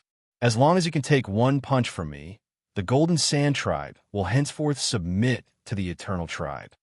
The Golden Sand Tribe's leader was rough on the outside, but meticulous on the inside. The Eternal Tribe had many more Supremes than them. If they fought as a group, they would definitely lose. Therefore, he decided to retreat in order to advance and fight alone. Like a primordial mountain running, the Golden Sand Tribe's leader roared and punched at Yi Chun. This punch shone with golden light. Before the punch arrived, the wind from the punch had already arrived. The terrifying wind from the punch tore the ground apart and violently churned. Not bad, it's a novice Supremes. Yi Chun also punched out. The two fists collided. Yi Chun didn't move a single inch, but the Golden Sand Tribe's leader vomited blood and was sent flying. Chapter 1333. Just like that, the Golden Sand Tribe completely submitted to the Eternal Tribe, and the Eternal Tribe suddenly became a second-class tribe with 4,850 families. They only needed 150 families to officially become a third-class tribe. On this day, Yi Chun was practicing swordsmanship in the yard. He had been a Supreme for some time, but the 5-element sword technique had not reached the great success stage. This was also the reason why he could not improve further and become an existence on the same level as Supreme, True Martial, and Sky Demon Supremes. After all, these two, even if they did not have a divine weapon, were still high-level Supreme. Yichin did not have a divine weapon, Sky Sword, so he was only a mid-level Supreme. There was a difference of one level. Although the essence of the Three Realms Supreme's martial arts has benefited me a lot, and my swordsmanship has improved by leaps and bounds, other people's skills are still other people's. I can use it as a reference, but I can't copy it. If I want to reach the great success stage of the 5 elements sword technique, I need something new to inspire me. Or like Supreme True Martial and the others, I can use time to accumulate, but that is too slow. Yichan frowned slightly. At his level, it was way too hard to make any progress. Right now, the only thing he was confident in was his spirit body. But if he could not find any precious treasures, then it would be pointless. Ta. There was a knock on the door outside the yard. Come in, Yichin said casually. The person who came in was the chief of the Golden Sand Tribe, Jinba. Supremacy, Jinba said respectfully. The Eternal Tribe could do without the old village chief or anyone else, but could not do without the supremacy. The more he spent time with Yichan, the more he felt that Yichan was powerful. What is it? Yichan asked. Jinba smiled. I want to offer a treasure to the supremacy. Treasure? Yichan looked at Jinba carefully. What treasure? Jinba was a bold and domineering person, and he valued power very much. Yichan guessed that Jinba wanted to build a good relationship with him, so that when the Eternal Tribe developed into a powerful tribe, he could get a good position. Supremacy, please take a look. Jinba did not keep Yichan in suspense, taking out a half-meter square stone from his storage ring. The stone was gray in color, and its edges were not even. It looked like a small fragment of a broken stone wall. Yichan did not pay much attention at first, but the next moment, his expression changed. There was nothing special about the stone. It was just a hard stone, but there was an extra word on it, tyrant. This word seemed to come alive, giving off a boundless, domineering aura. One look was enough to shock Yichin's mind. The change in Yichin's expression, naturally, could not be hidden from Jinba. Holding the stone with both of his hands, Jinba said respectfully, "This item is for you, sir." "Where did you get this?" Yichin took the stone and asked. Taking back his hands, Jinba replied, "Thousands of years ago, in the middle of the endless mountains, someone found a stone wall with a calligraphy written on it. Because of this stone wall, dozens of powerful tribes started a war. In the end, the stone wall broke into thousands of pieces and flew away. I was lucky enough to get one of them. Looking at the word tyrant on it, my martial arts improved by leaps and bounds. Therefore, I believe that this calligraphy was not written by an ordinary person. Perhaps it was a legendary supreme. Not only a legendary supreme, but just by looking at the word tyrant, Yichin knew that the owner of the calligraphy was not just a simple legendary supreme. It was very likely a demigod, because from this word, Yichin could see countless possibilities. Legendary supreme was the essence, while demigods were the experts. The so-called experts did not mean that they were experts in everything. All right, I'll accept it. If you need anything in the future, come find me. Yichin said, as long as the Venerable likes it, Jinba has no requirements. Jinba looked rough and domineering, but he was actually very meticulous. He only hoped that Yichin would have a good impression of him. This was more important than anything else. After Jinba left, Yichin carefully looked at the word tyrant on the stone. Unknowingly, Yichin's mind entered a strange space. In this space, a shadow was performing one set of sword techniques after another. These sword techniques were all different, but they had one thing in common, and that was domineering. After a long time, Yichin's mind exited the strange space. What a powerful word, tyrant! The simple word tyrant made Yichin understand what it meant to be domineering. In front of this word, Jinba's domineering aura was child's play. Yichin had never seen anyone with more domineering aura than the word tyrant. Perhaps, by studying this word, I can create a supreme sword move that has reached the completion stage. There was a difference between a sword move and a sword art. A sword move was just one move, while a sword art was complete. Compared to the former, the latter was more profound. For example, as long as the 5-element sword art reached the completion stage, all the sword moves that used the profound of the 5 elements as the foundation would reach the completion stage, greatly increasing their power. However, once a sword move reached the completion stage, there would be no way for the other sword moves to benefit. Even so, Yi Chun was still full of hope. A supreme sword move at the completion stage would greatly increase his combat power. As the days passed, Yi Chun's study of the word tyrant became more profound. Among all the sword moves, the 5-element slash is the most suitable for this word. Creating a sword move for the word tyrant alone was too time-consuming. Integrating the essence of the word into the 5-element slash would save a lot of time. What Yi Chun wanted to do was to combine the two into one. A month later, beside a lake near the Eternal Tribe, Yi Chun practiced his sword moves over and over again while the Starry Bear Dog King, Sky Splitter, was capturing aquatic beasts. Open. The tyrannical sword momentum kept increasing. When it reached the limit, Yi Chun slashed at the lake. Boom! A sword mark that was dozens of miles long and 100 meters deep appeared in the lake. Splash! Water splashed everywhere as aquatic beasts were shaken out of the lake, turning into a bloody pulp on the spot. Sky Splitter jumped in fright and quickly retreated. The wilderness god continent was different from the outside world. Every blade of grass, every tree, every soil, and every rock was incomparably hard. Normally, it would be impressive if Yi Chun could leave a sword mark that was several miles long in the lake. The 5 elements slash combined the essence of the word tyrant. Let's call it the tyrant sword form. The tyrant sword form wasn't just tyrannical. More importantly, it transformed the profound of the 5 elements into an invincible force. Although Yi Chun's 5-element sword art hadn't reached the completion stage, the tyrant sword form had reached the completion stage. It was like taking a shortcut. A single word, tyrant, allowed me to create the tyrant sword form. I wonder how many words there are in that calligraphy. If I can comprehend the entire calligraphy, how amazing would that be? The power of the tyrant sword form made Yi Chun realize how precious the calligraphy on the stone wall was. One had to know that a piece of calligraphy would have at least dozens of words, maybe even hundreds of words. If a single word was so powerful, how amazing would dozens or hundreds of words be? Yi Chun didn't even dare to think about it. One more reason to make the Eternal Tribe strong. Yi Chun wanted to obtain the complete stone wall. Even if he couldn't get it, it would be good if he could get one more word. In order to obtain these words, he naturally had to conquer the other tribes. Chapter 1334. Half a month later, the Eternal Tribe rose to the 3rd rank. A village called Bluestone Village came to join. This village originally had 2 Supremes, but one of them died while hunting in the mountains.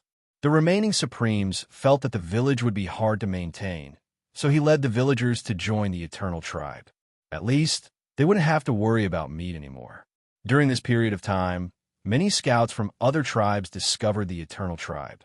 The Huangshan continent was vast and sparsely populated. Moreover, the Huangshan divine law covered the entire continent, limiting the range of soul power. If one wanted to draw a map, they would have to send people to scout everywhere. The Eternal Tribe had a team in charge of scouting and drawing maps, called the Scouting Team, led by 2 Supremes. There were 4 tribes on the Eternal Tribe's latest map. The Eternal Tribe was in the center, the Armor Tribe was in the north, the Flying Bird Tribe was in the south, and the Greenwood Tribe was in the northeast. Among them, the Armor Tribe was the closest to the Eternal Tribe, the Flying Bird Tribe was a bit further, and the Greenwood Tribe was the furthest. It was about twice the distance to the Armor Tribe, but the Greenwood Tribe and the Armor Tribe were close. Yi Chun wasn't in a hurry to attack.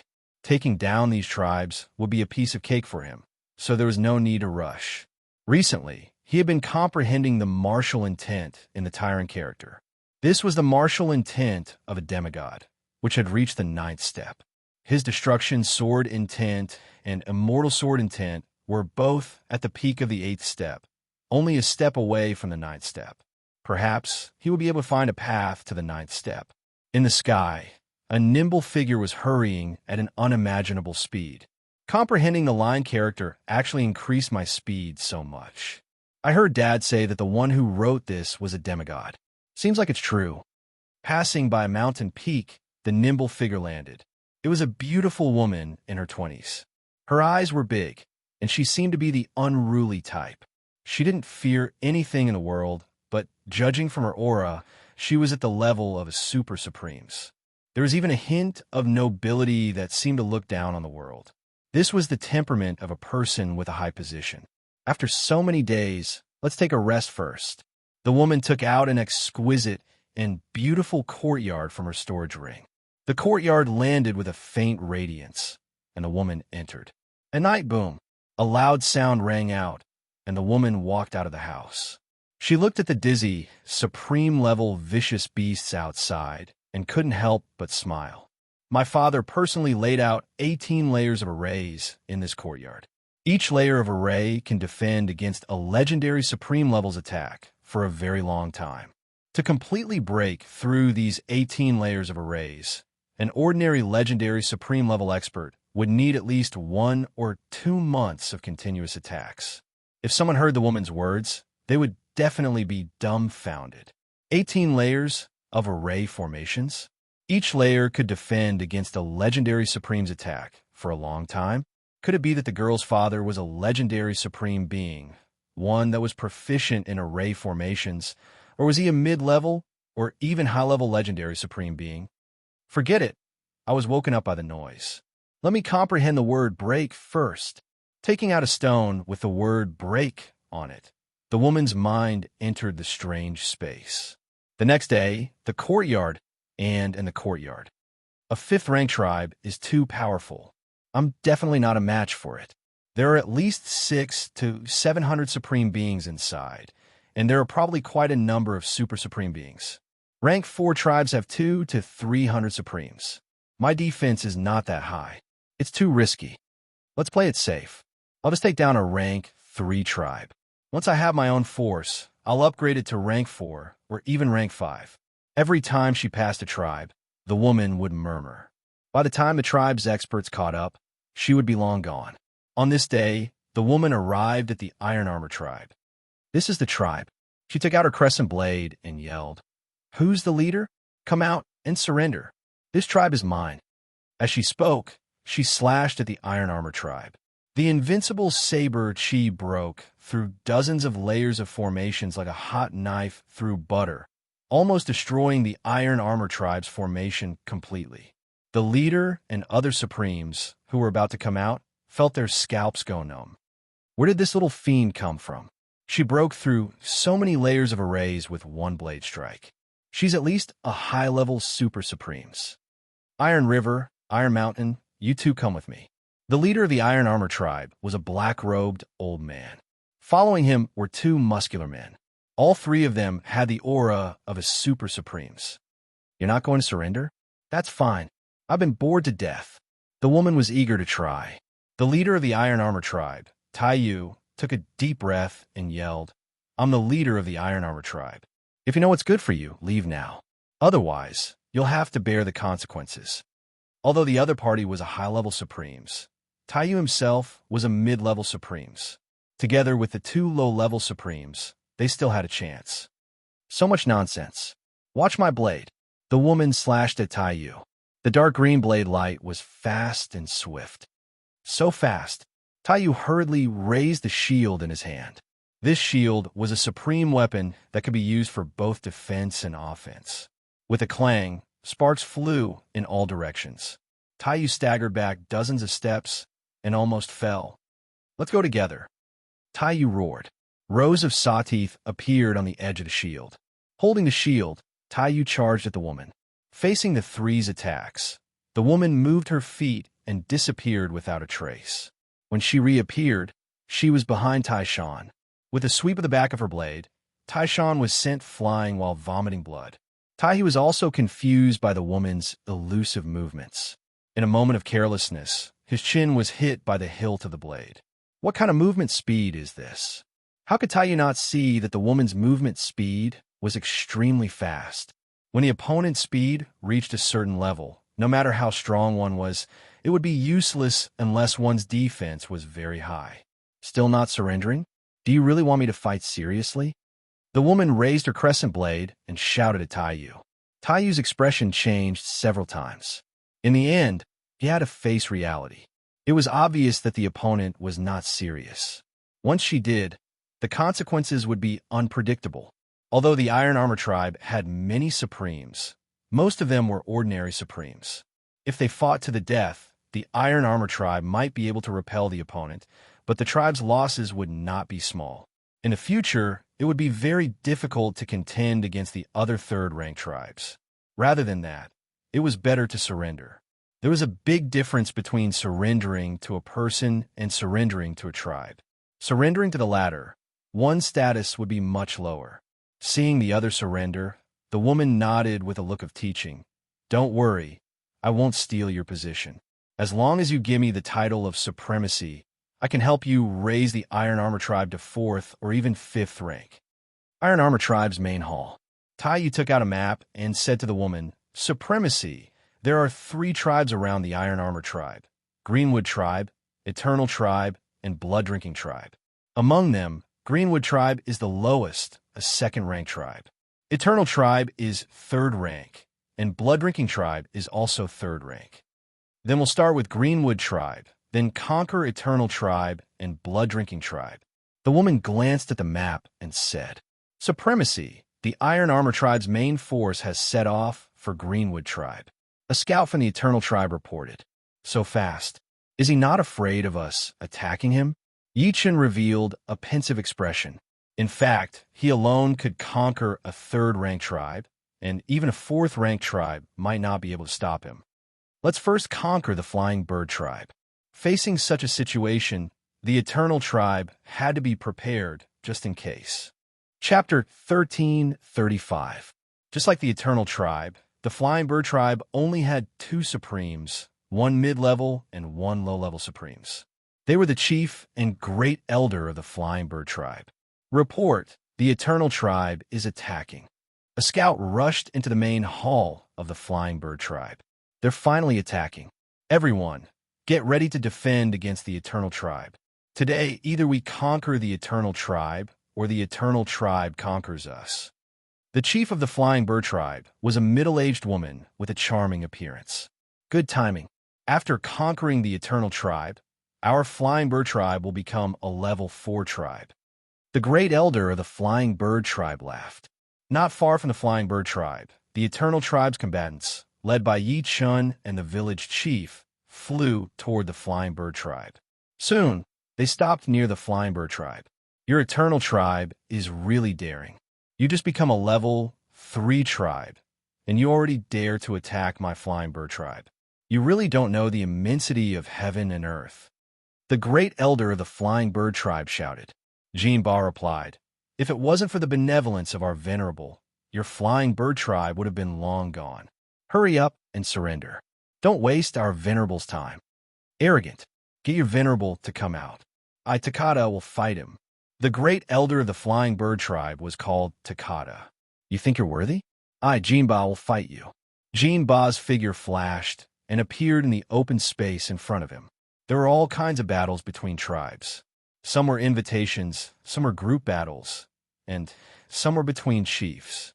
Different situations had different forms of battles. You can't do it. Takada brought with him the power to destroy mountains and slash towards Jinba. Bang, bang, bang, bang, bang. Both of them were low-level supremes, and their strengths were about the same.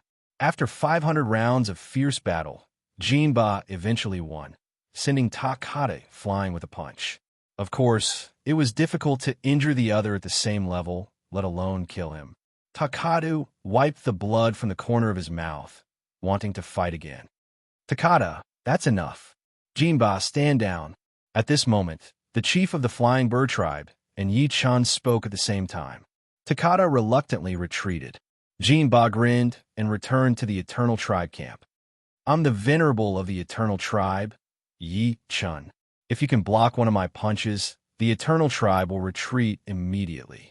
Yi Chun slowly walked forward and said to the leader of the Flying Bird tribe, One punch. A trace of indignation flashed on the face of the soaring bird tribe's leader.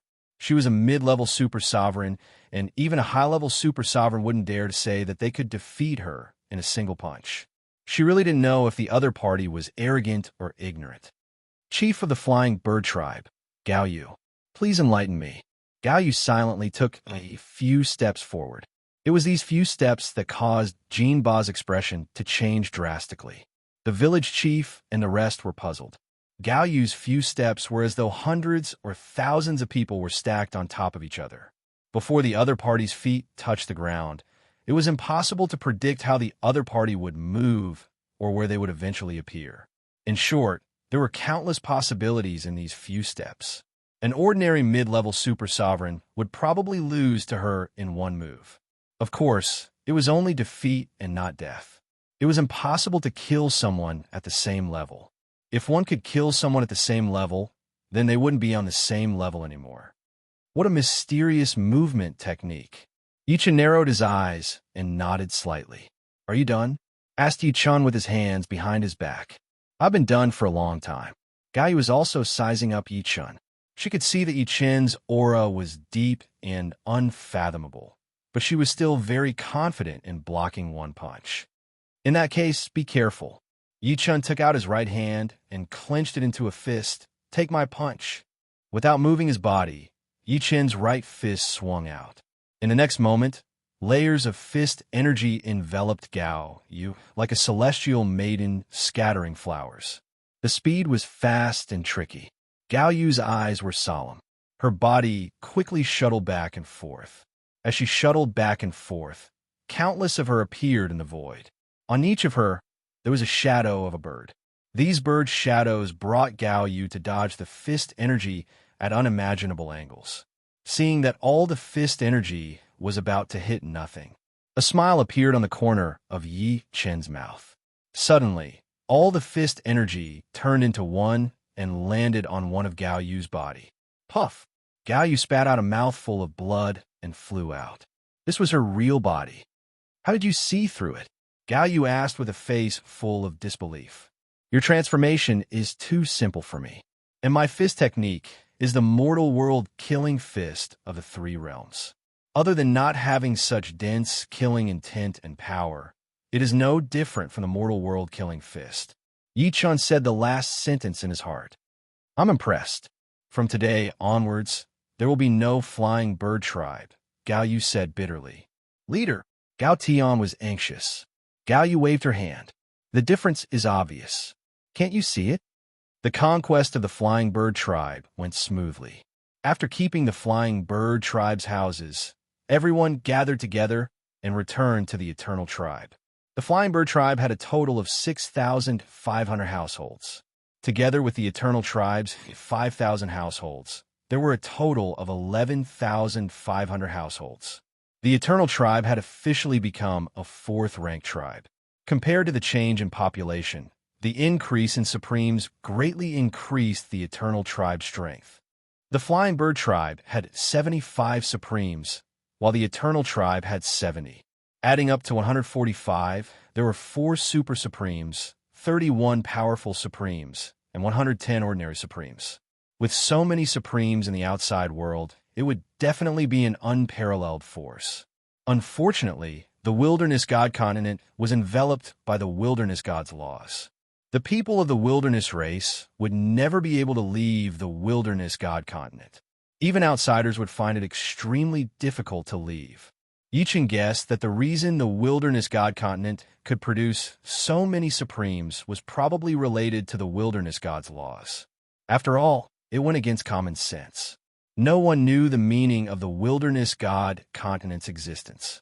Perhaps only the gods and the wilderness god knew. The eternal tribe, which had more than doubled in size, looked like a small city. There were spacious roads, buildings of varying heights, and a plaza in the middle of the tribe. It had everything. The tribe had even opened simple shops. With more people, the social environment would become more complicated. This was a process of progress. Iron Armor Tribe. What? When we conquered the Greenwood Tribe, the Eternal Tribe conquered the Flying Bird Tribe. How could it be so fast?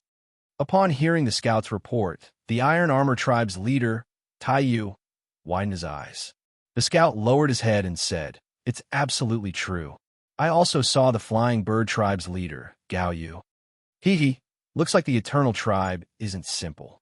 There might be an expert, an extremely powerful expert, holding down the fort. Otherwise, it would be impossible for an ordinary third-rank tribe to conquer another third-rank tribe in such a short period of time." The woman took a bite of fruit. "Then what do we do?" Taiyu asked the woman. "It's very simple. First, give up on the Eternal tribe and devour the bloodthirsty tribe." The woman became interested in the Eternal tribe. Interesting things were put at the end of her life motto. Chapter 1336. The blood-drinking tribe was very strong, much stronger than the armored tribe. The entire tribe had 8,000 families, 100 supremes, and 5 super supremes. If it wasn't for the fact that the blood-drinking tribe didn't have any high-level super supremes, the armor tribe would have already been devoured. For a tribe that wanted to level up, not only did they need many supremes, they also needed an expert that could intimidate the masses. Without such an expert, even if they had more supremes, it would be very difficult to defeat a tribe of the same level. The armored tribe and the blood-drinking tribe had fought many times, and the blood-drinking tribe always had the upper hand. Unfortunately, they couldn't completely suppress the armored tribe.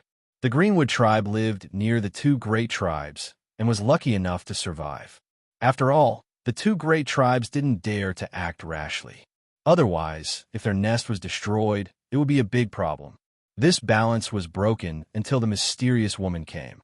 "Leader, the Iron Armor tribe is attacking." The atmosphere in the blood-drinking tribe was heavy. They had found out that a powerful expert had come to the armored tribe. With just the strength of a single person, they were afraid that their blood-drinking tribe would also be conquered. "Let's go and meet her." The leader of the blood-drinking tribe was a bald man with a blood tattoo on his head. Leading a group of people, the bald man walked out of the blood-drinking tribe. "I am Shui Kuang, the leader of the blood-drinking tribe." Shui Kuang's eyes swept around, and soon his attention fell on the mysterious woman.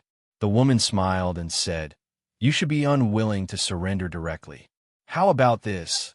If you can take one blade from me, the armored tribe will immediately retreat." This woman's words coincided with Yi Chen's. Only the time and place were different. "Okay." Holding a spear, Shui Kuang arrived in front of the woman. "Make your move." The woman pulled out her crescent moon blade and pointed it at the ground. "Sorry for the offense." Shui Kuang let out a low roar and his entire body turned into a blood-colored tornado, sweeping towards the woman. Countless blood-colored spear shadows shot out from the tornado's mouth, which was extremely domineering. "Break!" The woman held the crescent moon blade with one hand and slashed down. A blade light flashed, and the blood-colored tornado was split into two. In the next moment, Shui Kuang was sent flying, and there was a faint blade light behind him. "Wow!" Shui Kuang coughed out large mouthfuls of blood. It was too terrifying. His opponent's blade chi had been released and then retracted, obviously holding back. However, that invincible blade chi had still pierced through his body, causing him quite a bit of damage. It was hard to imagine that if his opponent had used his full strength, he would have died. The blood-drinking tribe is willing to submit to the Iron Armor tribe. As he vomited blood, Shui Kuang raised his hand in surrender. Even the blood-drinking tribe has been conquered. It seems like the Iron Armor tribe is going to soar to the skies. Taiyu rejoiced in his heart. He was even glad that the woman had conquered the Iron Armor tribe. Otherwise, the Iron Armor tribe would not have such glory. In the future, when the Iron Armor tribe became a 5th-ranked tribe, his authority as the leader would definitely increase greatly. After conquering the bloodthirsty tribe, the Armor tribe only had one target left, the Eternal tribe. Has the blood-drinking tribe been conquered? After receiving the scout's report, Yi Chun fell into deep thought. The old village chief was puzzled. How did the Iron Armor tribe's strength suddenly increase so much? I remember that the blood-drinking tribe was much stronger than the Iron Armor tribe before. Yi Chun speculated the Iron Armor tribe should have sent an expert. Expert? Could it be someone from the outside world? The Supremes of the Eternal tribe looked at Yi Chun. I don't know if it's someone from the outside world, but in addition to outsiders, the Wild's God continent definitely has its own powerful experts. There are too many Supremes in the Wild's God continent, and the more there were, the more likely there were experts. From Yi Qin's point of view, the Wild's God continent was very likely to have legendary Supremes, or even more than one. Gao Yu said, "Venerable is right. There are many tribes in the Wild's God continent.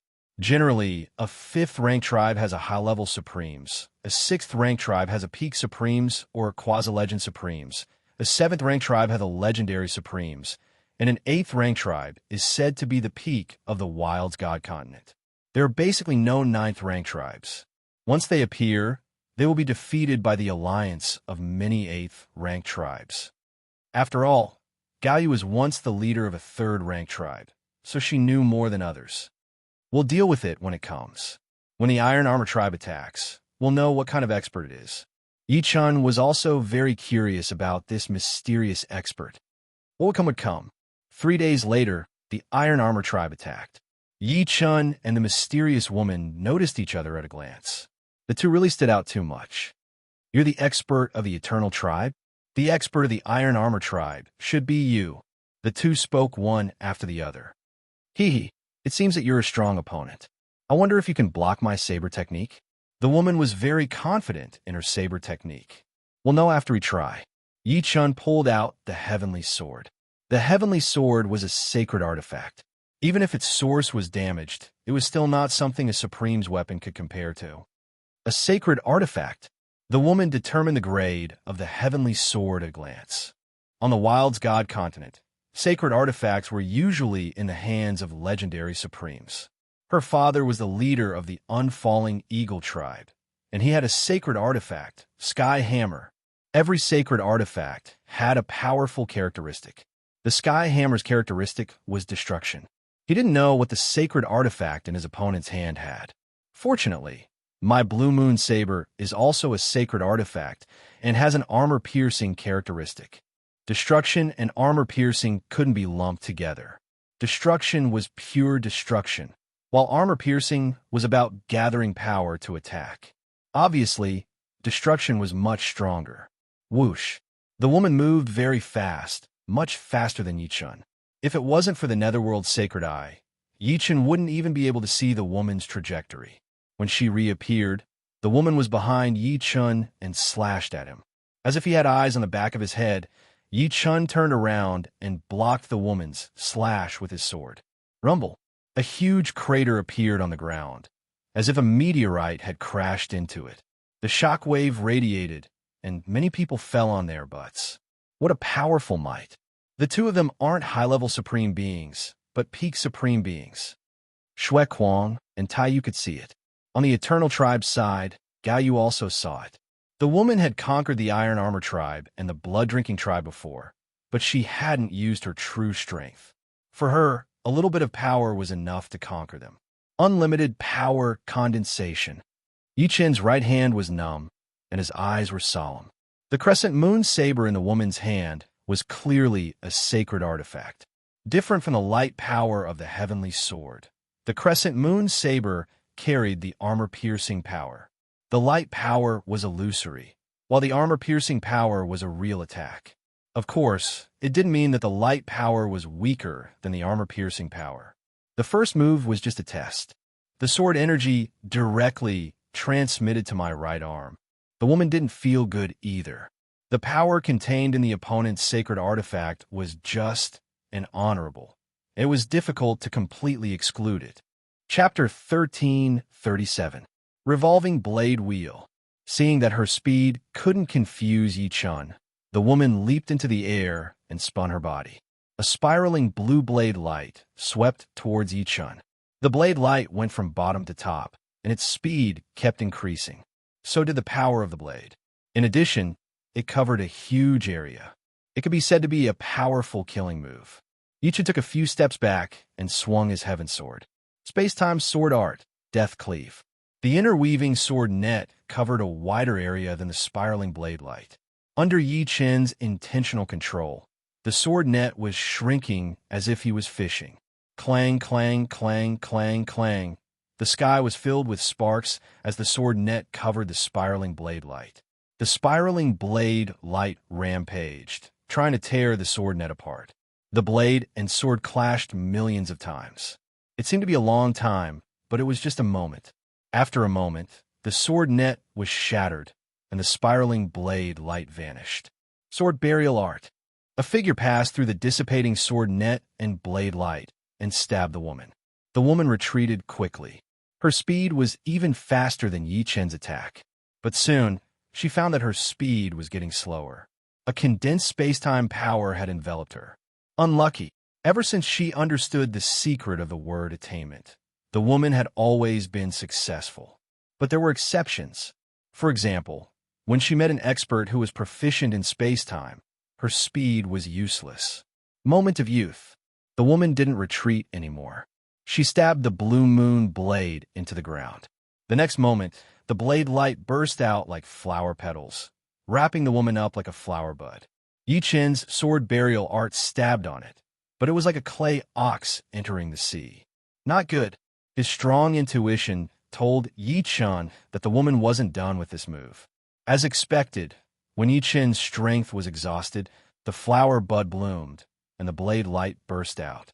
The woman stood in the middle of the blossoming flower and slashed at Yi Chen. Dang, dang, dang, dang. At this critical moment, Yi Chen's heart force burst forth, and his sword speed burst forth. In an instant, his sword speed was raised to a level that surpassed the heavenly Tao, blocking wave after wave of saber lights. However, within the saber lights, there was also a blue saber light. The saber light seemed illusory, and real at the same time, as if it was condensed from mist. A smile appeared in the woman's eyes. She believed that Yi Chen would not be able to block this attack. 5 elements sword art, extreme prosperity and decline. Yi Chen's expression did not change. He waved the heavenly sword, and the 5-colored sword light filled the air. When the blue sword light came into contact with the 5-colored sword light, its power and speed immediately decreased as if it was stuck in a swamp. When the saber light was 3 inches away from Yi Chen, it suddenly dissipated. So strong. Up until now, the two of them were evenly matched. Yi Chen hadn't had so much fun in a long time. Although Celestial Demon Venerable and True Martial Venerable were stronger, they were a level higher than him. It was impossible for him to have so much fun, and he didn't have the chance to. I'm Lan Yu. What's your name? The woman asked. Yi Chen. Yi Chen looked at her doubtfully. Yi Chen, I can tell that you are young. Since you have given me so much fun, I can let you see my strongest saber move, Void Blade. Lan Yu said confidently. Void Blade? It seems very powerful, Yi Chen said. Of course it is. You will see it soon. All right, bring it on. I also want to have a test subject for my Overlord sword style. Overlord sword style combined the essence of 5 elements, slash, and the word Overlord. When the sword was used, it could destroy everything. It was extremely overbearing. It was Yi Chen's most overbearing sword move. Oh, I didn't expect you to have trump card too. Lan Yu was a little surprised. She thought that Yi Chen had used up all his trump cards. Let's start. Lan Yu raised the blue moon saber with her right hand. The surging saber chi soared into the sky, giving people a feeling that it could cut and break everything. Yi Chen took a deep breath and closed his eyes. When he opened them again, Yi Chen's body erupted with an unprecedented dominance. The dominance and sword momentum combined to form an overbearing sword momentum. The heaven sword in Yi Chen's hand trembled, and the sound of the sword could be heard incessantly. Just like Lan Yu, Yi Chen also raised his heaven sword. The two didn't plan to dodge this attack. Who was stronger and who was weaker would be revealed with this attack. Void Blade, Overlord sword style.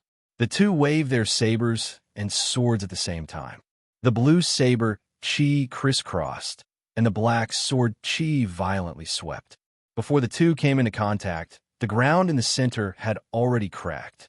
Pieces of earth the size of a house flew up and shattered into nothingness. Rumble in the stagnant smoke and dust.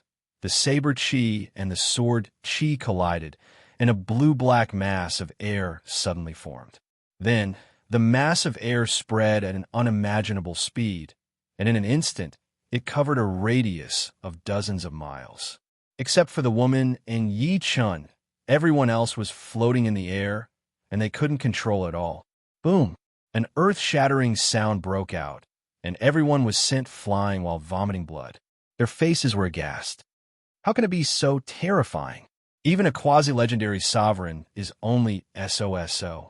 Gao Yu had seen the battle of two quasi-legendary sovereigns. Although the momentum was greater than that of Yi Chun and Lan Yu, it was still limited. Gao Yu was right. The two who displayed the Void Cleaving Blade and the Tyrant Sword style had already entered the ranks of the quasi-legendary Supremes. Just this move alone made the two fully deserving of the combat power of the quasi-legendary Supremes. Of course, there were also strong and weak quasi-legendary Supremes. Compared to the other quasi-legendary Supremes, the two of them were still a bit weaker, unless most of their moves were comparable to the Void Cleaving Blade and the Tyrant Sword style. Puff! An arrow of blood spurted out from the corner of her mouth, and Lan Yu's face suddenly turned pale. I haven't completely comprehended the word break, or else I wouldn't have lost. The Void Blade contained the essence of the word break, but unfortunately, it wasn't completely comprehended. On the other hand, Yi Chun had completely comprehended the essence of the word Overlord. I've lost. Lan Yu's complexion instantly recovered.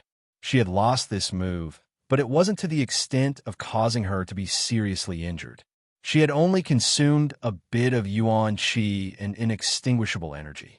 It can be considered a draw. There was a saber scar on Yi Chen's cheek. Only now did the scar split open and blood flowed out. Compared to Lan Yu, his situation was much better, but his immortal sword body was still broken. If he didn't have the immortal sword body, Yi Chen wouldn't dare to say that he would have one if the fight had continued. The main reason was that the opponent's crescent moon scimitar contained a powerful armor-piercing power that forcibly broke through his defense. Lan Yu laughed and heartlessly said, Tai Yu, since I've lost, the armored tribe will join the eternal tribe. Do you have any objections? I have no objections. Tai Yu didn't dare to say that he had any objections. That's good. Lan Yu looked at Yi Chun. The armored tribe can join the eternal tribe, but I also want to become the venerable of the eternal tribe. You won't refuse, right? The venerable is just an empty title. You're welcome. Yi Chun extended his hand to express his welcome. With the addition of the armored tribe, the eternal tribe's power swelled to a terrifying level, becoming a fifth-rank tribe with a population of 27,000 households. If each household had 3 people, then 27,000 households would have more than 80,000 people. In fact, the population had already surpassed 90,000, approaching 100,000. As for Yi Chun and Lan Yu, they were the left and right venerables of the eternal tribe. Chapter 1338. So you're an outsider? In the eternal tribe, after learning that Yi Chun was an outsider, Lan Yu was very curious. What is the outside world like? My dad heard from an outsider that the outside world is a vast universe. There are countless planets in the universe, and they are billions of times larger than the Wild's deity continent. The Wild's deity continent is just a part of the universe. Is that true? Lan Yu chattered. Yi Chun nodded. The outside world is so big. The experts, there should be countless times more than our Wild's god continent, right? Lan Yu asked again. This time, Yi Chun shook his head. I don't know how many sovereigns there are in the outside world, but compared to the Wild's god continent, it's nothing. How is that possible? Our Wild's god continent is so small. Lan Yu's face was full of disbelief. Yi Chun smiled bitterly. It's true. There are many races in the outside world, and our human race is one of the most powerful races. However, our human race only has a few dozen sovereigns. Perhaps I'm counting a bit too many. I see. Our desolate race is naturally suited for cultivation. Lan Yu is somewhat proud. The people of the desolate race were born with at least astral-reaching realm cultivation. Lan Yu was even more powerful when she was born, being at the Sea of Souls realm. She had reached the life and death realm at the age of 10, which was much more powerful than the people from the outside world. She had heard from her father that the people from the outside world did not have any cultivation when they were born. Yichen didn't comment. In his opinion, the Wild's God continent was very special. What enveloped the entire continent was not the heavenly law, but the Wild's God's laws. If the Wild's God's laws set down a rule, it wouldn't be impossible for the desolate race's people to be born with astral reaching or sea of soul realm cultivation base. The methods of true gods were unfathomable, and not something ordinary people could figure out. Has anyone from your desolate race ever left the Wild's God continent? Yichen suddenly asked. Lanyu froze for a moment before shaking her head. None. Since ancient times, not even one. The Wild's God's laws restrict us from leaving. If we want to leave the continent, there's only one way, and that's to enter the Wild's God Tower. Desolate God Tower? The Desolate God Tower is in the center of the Desolate God continent. Legend has it that it was built by the Desolate God. Whoever can pass through the Desolate God Tower will be able to leave the Desolate God continent and be summoned by the Desolate God. As for going to the outside world, that is impossible. Can the people outside leave? This was what Yi Chan wanted to know the most. He could not stay on the Wild's God continent forever. Lanyu thought about it and said uncertainly, My father said it's possible, but it's very difficult. Do you want to leave? I don't want to for now, but I'll have to leave eventually. One of them was a member of the desolate race, while the other was an outsider. They chatted about topics of interest. From Lanyu, Yi Chun learned about the distribution of forces on the Wild's God continent. There were a total of 13 grade 8 tribes on the Wild's God continent, and all of them were located in the central region of the continent. Outside the central region were tens of thousands or even hundreds of thousands of villages. Among the 13 rank 8 tribes, 5 were the strongest. There were the Redbud Flower Tribe, the Unfalling Eagle Tribe, the Battle Tower Tribe, the Star Ocean Tribe, and the Cloud Central Tribe. These 5 tribes occupied the best resources in the central region of the Wild's God continent, followed by the other 8 tribes. In addition to the rank 8 tribes, there were even more rank 7 tribes in the central region, a total of 81 rank 7 tribes. Although there were many more Class 7 tribes than Class 8 tribes, and their combined strength far surpassed that of Class 8 tribes, there were very few Class 7 tribes that could defeat Class 8 tribes, even if they joined hands. Once there were 10 Class 7 tribes that joined hands to attack the Unfalling Eagle Tribe, but the final result was that these 10 Class 7 tribes were disbanded and were divided between other Class 7 tribes and a large number of Class 6 tribes. Since then, they had disappeared. In the Wild's God continent, the 13 rank 8 tribes were the rulers of the entire Wild's God continent. They did not allow any rank 7 tribe to advance to rank 8 tribe. Once a rank 7 tribe advanced to rank 8 tribe, it would immediately be attacked by other rank 8 tribes until it was completely disbanded. It was for this reason that although rank 7 tribes often fought with each other, they restrained themselves from devouring each other, unless they were prepared to face rank 8 tribes. Of course, rank 8 tribes did not dare to advance to rank 9 tribes. Rank 9 tribes were taboo in the Wild's God continent.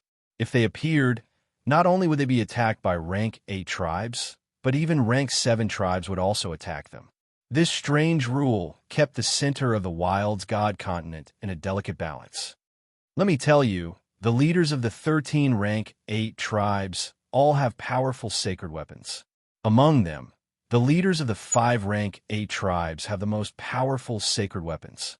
The leader of the Redbud Flower Tribe has the Redbud Armor. The leader of the Unfalling Eagle Tribe has the Exploding Hammer. The Battle Tower Tribe has the Battle Axe. The Star Sea Tribe has the Star Sea Spear. And the Cloud Tribe has the Thunder Punishment Spear. How do you know so much? I am very knowledgeable. These tribal leaders only have one Saint artifact. My Blue Moon Saber is an Earth Saint artifact, and your sword should be an Earth Saint artifact as well. Getting an Earth Saint artifact is both difficult and easy.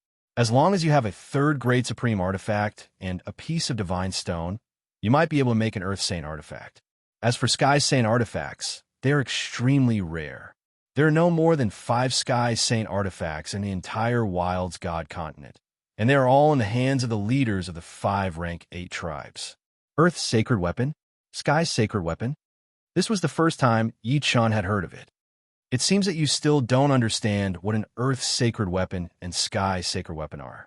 To put it simply, a supreme weapon with 1 divine stone will become an Earth sacred weapon. With 10, it will become a Sky sacred weapon.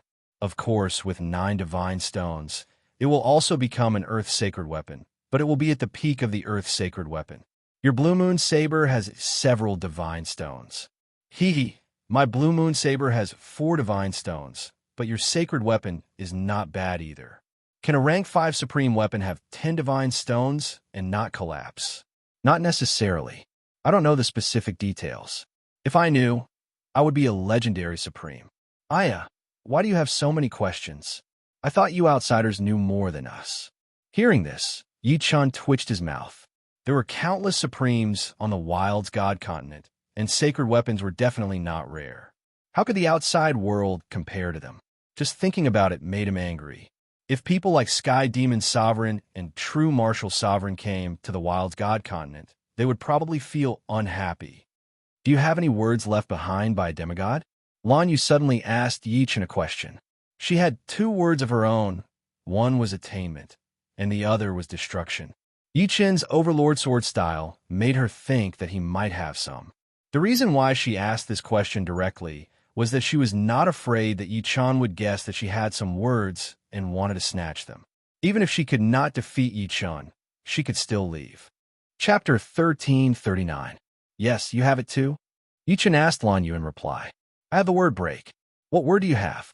The word line was very important. After comprehending it, one speed would increase by 10 or even 100 times. Lan Yu didn't plan to expose it. The word Overlord. That's great. When I completely comprehend the word break, I'll exchange with you. How about that? Sure. Yi Chun didn't expect her to have the word break. It seemed like her identity wasn't that simple. How could an ordinary person know so much information? 1 month later, the two of them officially exchanged words.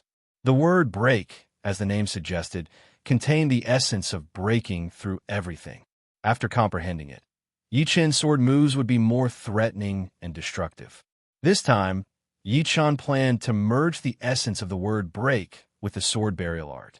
The sword burial art could bury the opponent's time. The space-time power would condense into a space-time sword force. Just this effect alone was no weaker than the 5-element sword art sword moves. However, Yi Chun's profound meaning of time was only 70% complete. This caused the sword burial art's destructive power to be limited. It was much weaker than the 5-element sword art. For example, when he was fighting with Lan Yu, Yi Chun's sword burial art couldn't break through his opponent's defensive sword moves. In the courtyard, Yi Chun's mind entered a strange space. Inside, a figure started practicing sword skills.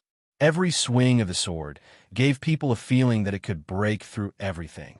After watching for a long time, Yi Chun felt his mind hurt. Compared to the word Overlord, the word break seems to be better. Yi Chun immersed himself in his sword skills. He only left the strange space when his mind was in unbearable pain. The demigod realm is unpredictable.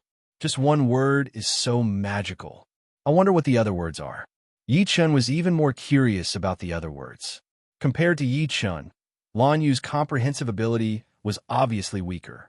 After spending 3 months, Yi Chun had successfully combined the essence of the word break and the burial sword spell together, while Lan Yu had not completely understood the essence of the word tyrant yet. Of course, be it the word tyrant or break, Yi Chun had not fully understood them either.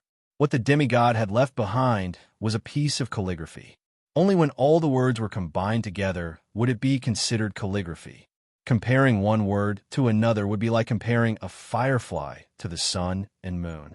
The sword burial technique, which contained the essence of the word break, was still far inferior to the hegemon sword style in terms of power, but it was more than 100 times stronger than the previous sword burial technique. In terms of facing an enemy, the sword burial technique was not much weaker than the hegemon sword style. The essence of the sword burial technique was to bury time, freezing the enemy's soul and body, and then kill them with a single strike. After recuperating for 2 months, Yi Chun and Lan Yu felt that the days were too peaceful. The two of them planned to conquer the other 5th-rank tribes and raise the Eternal Tribe to a 6th-rank tribe. Only by becoming a 6th-rank tribe would they be qualified to enter the central region of the Wilderness God Continent. There were the best resources there, as well as many dangerous places with a large number of treasures. The two of them first targeted the Iron River Tribe. The Iron River Tribe had 12 Supremes, and the strongest was only a high-level Supremes. They were no match for the Eternal Tribe. Yi Chun didn't even make a move. He watched as Lan Yu defeated the leader of the Iron River Tribe and conquered the Iron River Tribe. The Iron River Tribe had 25,000 families. With the addition of the Eternal Tribe's 27,000 families, the population of the Eternal Tribe finally exceeded 50,000 families and became a 6th-rank tribe. However, 52,000 families were still too few. The two of them planned to conquer 2 more 5th-rank tribes and make the Eternal Tribe a relatively powerful existence among the 6th-rank tribes. A month later, the High Mountain Tribe and the Black Mountain Tribe were conquered one after another. The population of the Eternal Tribe reached 95,000 families, close to 100,000. Once it reached 100,000 families, it would become a 7th-rank tribe. However, the two of them were not ready to become a 7th-rank tribe. Once they became a 7th-rank tribe, they would receive the attention of other 7th-rank tribes. If a 7th-rank tribe attacked the Eternal Tribe, Yi Chun and Lan Yu would definitely not be able to stop it. There were legendary Supremes in a 7th-rank tribe. One legendary Supremes was equivalent to dozens of Yi Chun and Lan Yu. Therefore, a 6th-rank tribe was the limit of the Eternal Tribe unless Yi Chun and Lan Yu could make another breakthrough and become legendary Supremes. After becoming a 6th-rank tribe, the Eternal Tribe began to migrate. The journey this time was extremely long. Even if they traveled day and night, it would still take them about half a year. Normally, it would take them about a year. However, everyone was very excited. They had long since heard that the central region of the Wild's God Continent was incomparably fertile.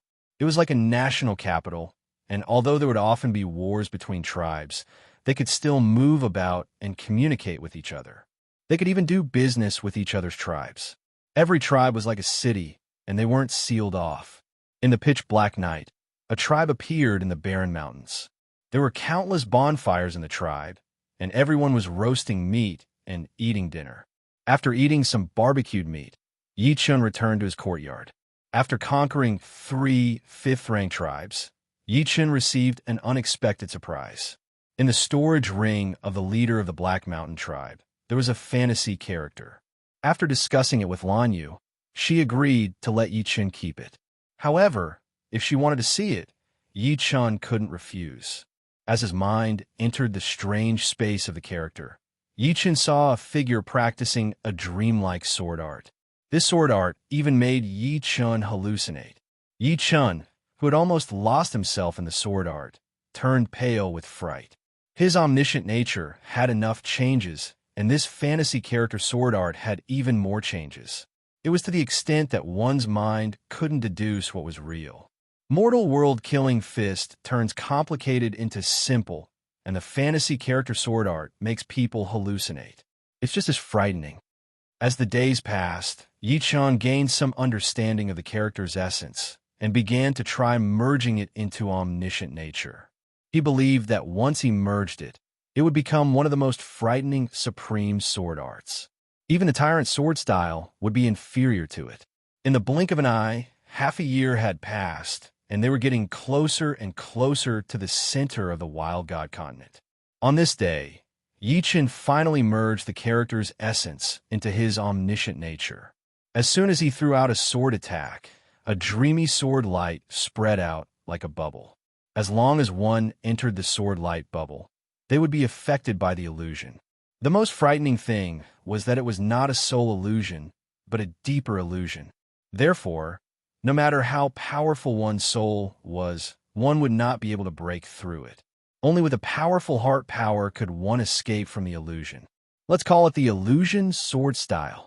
Right now, there were already 2 completed sword movements in the 5-element sword arts, which are the Tyrant sword style and the Illusion sword style. Among the space-time sword arts, the Burial sword art was slightly weaker. However, it could be used to deal with warriors who were not familiar with the space-time profound. Sometimes, it might even be more useful than the Tyrant sword style and the Illusion sword style. Chapter 1340. Soon, another half a year passed, and they finally arrived at the central border of the Wild's God continent. Lanyu, why are you wearing a mask? Yichen saw that Lanyu was wearing a black mask. This mask not only blocked Lanyu's aura, but even Lanyu's figure was slightly blurred by the mask. He could only vaguely guess that she was a woman. I have some enemies here. If they recognize me, the Eternal Tribe will be in big trouble. Lanyu explained. Yichen smiled faintly. Why do I feel that you don't want everyone to see your appearance? It seems that you are quite famous here. Isn't it better to keep a secret? Lanyu glared at Yichen. Okay, sure. Then tell me what this place is. Yichen asked.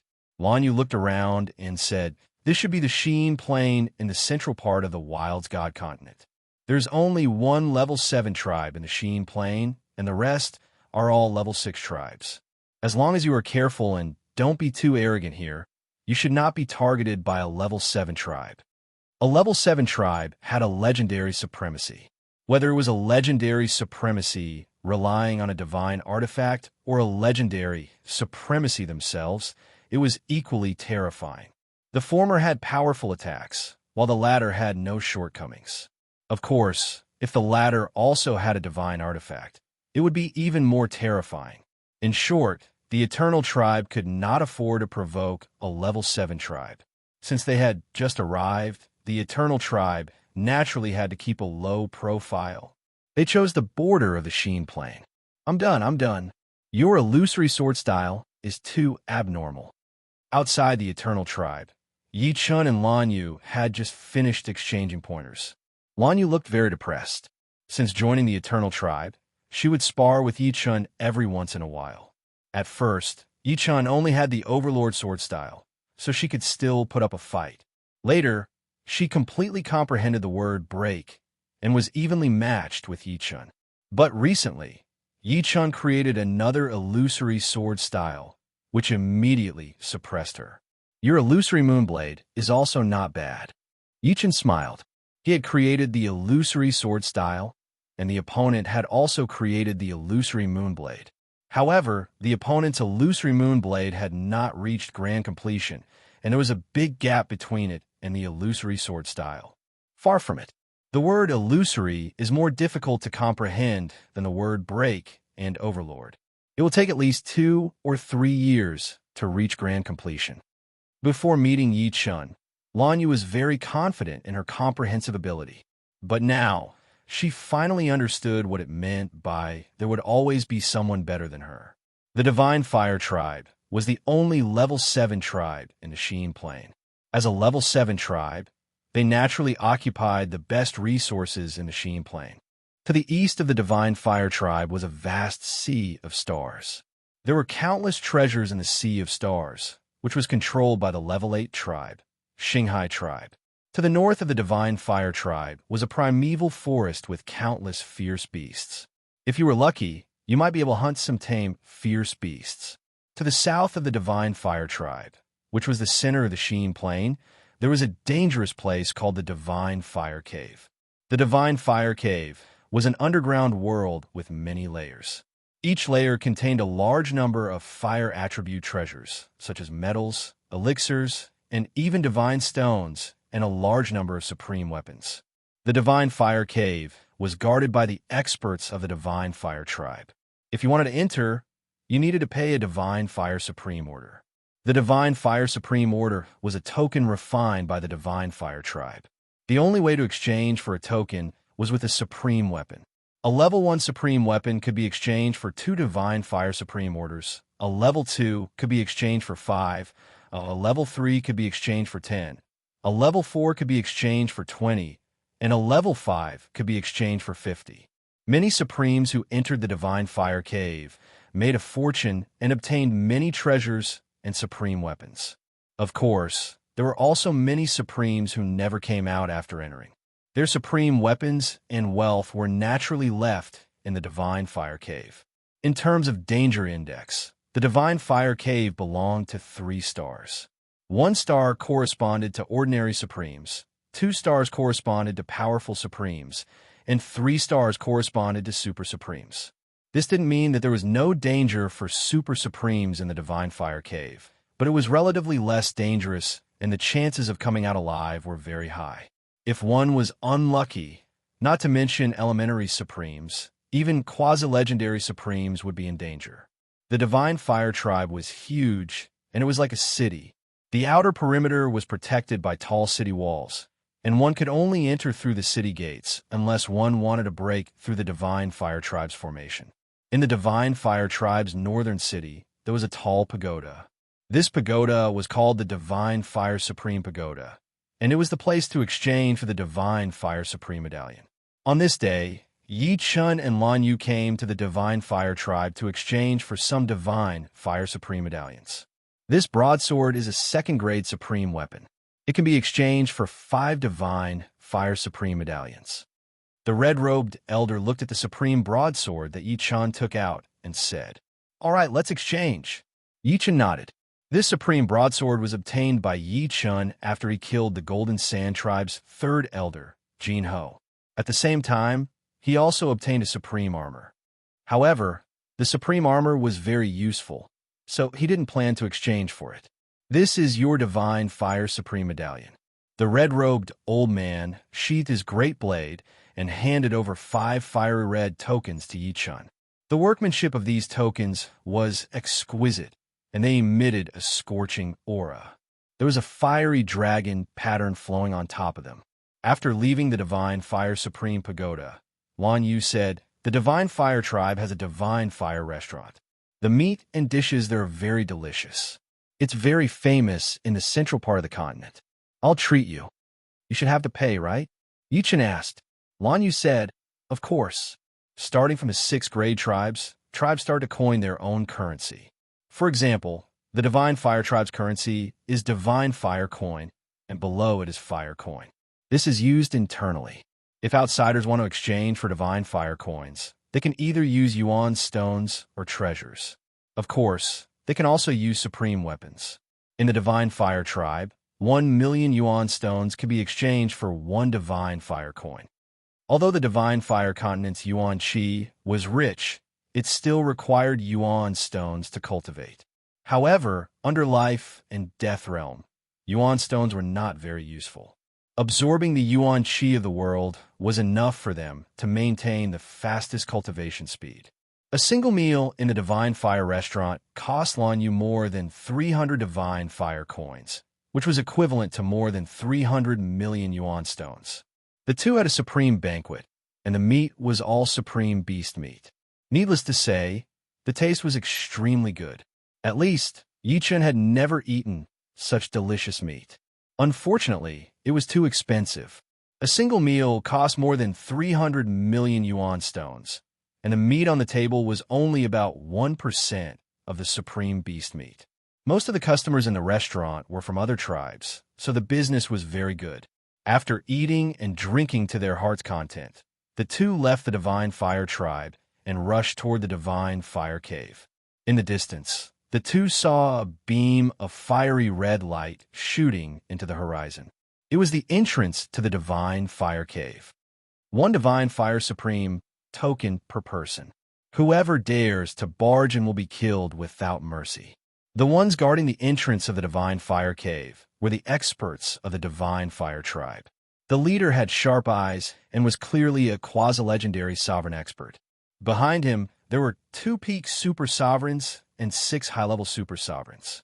With such a lineup, not to mention a lone sovereign, even if a level 6 tribe came to force their way in, they wouldn't have an easy time. Chapter 1341.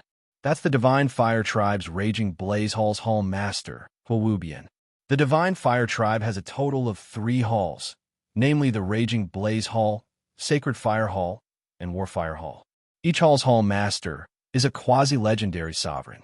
The 2 beside him are the Raging Blaze Hall's Vice Hall Masters, while the other 6 are Raging Blaze Hall elders. The elites of the Raging Blaze Hall are all here. Lan Yu whispered to Yichun. Yichun nodded slightly. If the Raging Blaze Hall was so powerful, it wasn't hard to imagine how powerful the Divine Fire tribe was. It was impossible for a 6th-ranked tribe to fight against a 7th-ranked tribe. After handing over 2 Divine Flame Supreme tokens, Yichun and Lan Yu entered the Divine Fire Cave. The first layer was a fiery red world of lava. The temperature was extremely high. Even 1,000 suns wouldn't be this high. There aren't any treasures on the first layer. Let's go straight to the 5th layer. Lan Yu seemed to be very familiar with the place, as she led Yichun to the next floor. Soon, the two arrived at the 6th layer. The 6th layer was no longer fiery red, but light blue. It looked a bit cold, but the temperature here was 100 times higher than the first layer. So hot. Yichun felt his sword energy was slowly being consumed. One had to know that sword energy wouldn't be consumed in the first layer. It's fine here. Once we reach the 9th layer, we have to put up an energy barrier. Lan Yu said, "How many layers does the Divine Fire Cave have?" Yichun asked. Lan Yu said, "I know there are 11 layers, but I'm not too sure about the exact number. A long time ago, there was only 1 layer. Later on, someone discovered the 2nd layer, then the 3rd layer, the 4th layer. Maybe someone has already discovered the 12th and 13th layer. But as long as they aren't stupid, they wouldn't tell anyone. The newly discovered places have the most treasures." The 7th level of the Divine Fire Acupoint was blue in color. The 8th layer was dark blue, the 9th layer was dark blue, the 10th layer was light blue, and the 11th layer was azure. In the azure world, flames were like lightning, flashing. Wherever they flashed, there would be a loud bang. Without exaggeration, even a powerful sovereign would be turned into ashes by the azure flames. Yichun and Lan Yu put up an energy barrier. Otherwise, if they were hit by the azure flames, their energy would be consumed very quickly. Crackle. A green flame flashed towards Yichun. Yichun didn't even bother to look at it. The speed of the green flame was too fast. Even if he dodged it, he would still be in a sorry state. So, it was better to just ignore it. Dang. The powerful impact caused Yichun to stumble. What was going on? Yichun turned around just in time to see an axe bounce away. Supreme Axe.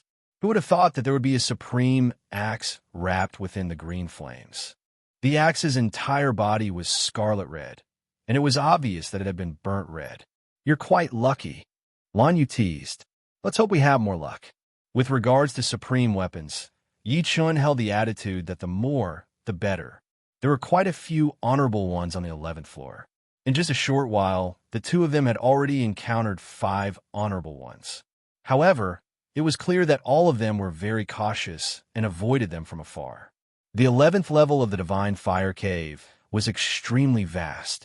If it wasn't for the fact that this place had formed its own space, the entire Sheen Plain might not have been able to cover it. The two of them flew aimlessly. When they noticed something strange, they came down to take a look. Rumble. The two of them were just about to pass by a magma lake. All of a sudden, the magma lake below instantly evaporated and the ground cracked. Immediately after, pieces of inky green crystals flew everywhere. Pucci. A small part of Yichun's protective sword energy was penetrated, and a small piece of inky green crystal was stuck on it. Yichun stretched out his hand to grab it. Pucci. The crystal was extremely hot, and inky green flames darted out, instantly enveloping Yichun in flames. Scatter. His sword energy erupted, and the inky green flames were extinguished. What crystal is this? Yichun was startled. He felt that this inky green crystal was not simple. The temperature of the flames was thousands of times higher than the green flames on the 11th floor. Divine Fire Stone, Lan Yu exclaimed. Hearing this, Yichun looked at Lan Yu. Lan Yu explained, Divine Fire Stone is a kind of fire-attributed energy crystal. Legend has it that it contains a trace of the desolate god's power, which is why its temperature is extremely high. Divine Fire Stone has many uses, and its biggest use is to forge supreme weapons. Some supreme materials are very hard to melt, but as long as they are burned by the flames of the Divine Fire Stone, they will melt in a short while. With enough divine firestone, forging supreme weapons will be many times easier. In addition, divine firestone has a great effect on refining the body. The flames of the divine firestone can burn away the impurities in the body, making the body stronger and purer. Can divine firestone upgrade a rank 8 spirit body to rank 9 spirit body? Yi-Chun asked. Lan Yu glanced at Yi-Chun. Of course it can. It's just that the process is more painful and dangerous. You need to use the power of the divine firestone bit by bit. You can't use it too fiercely all at once. It's fine if it can. Yi-Chun sighed with emotion. It was really a case of wearing out iron shoes in fruitless searching and finding it without any effort at all. Yi-Chun and Lan Yu didn't care about those divine firestones that were flying around.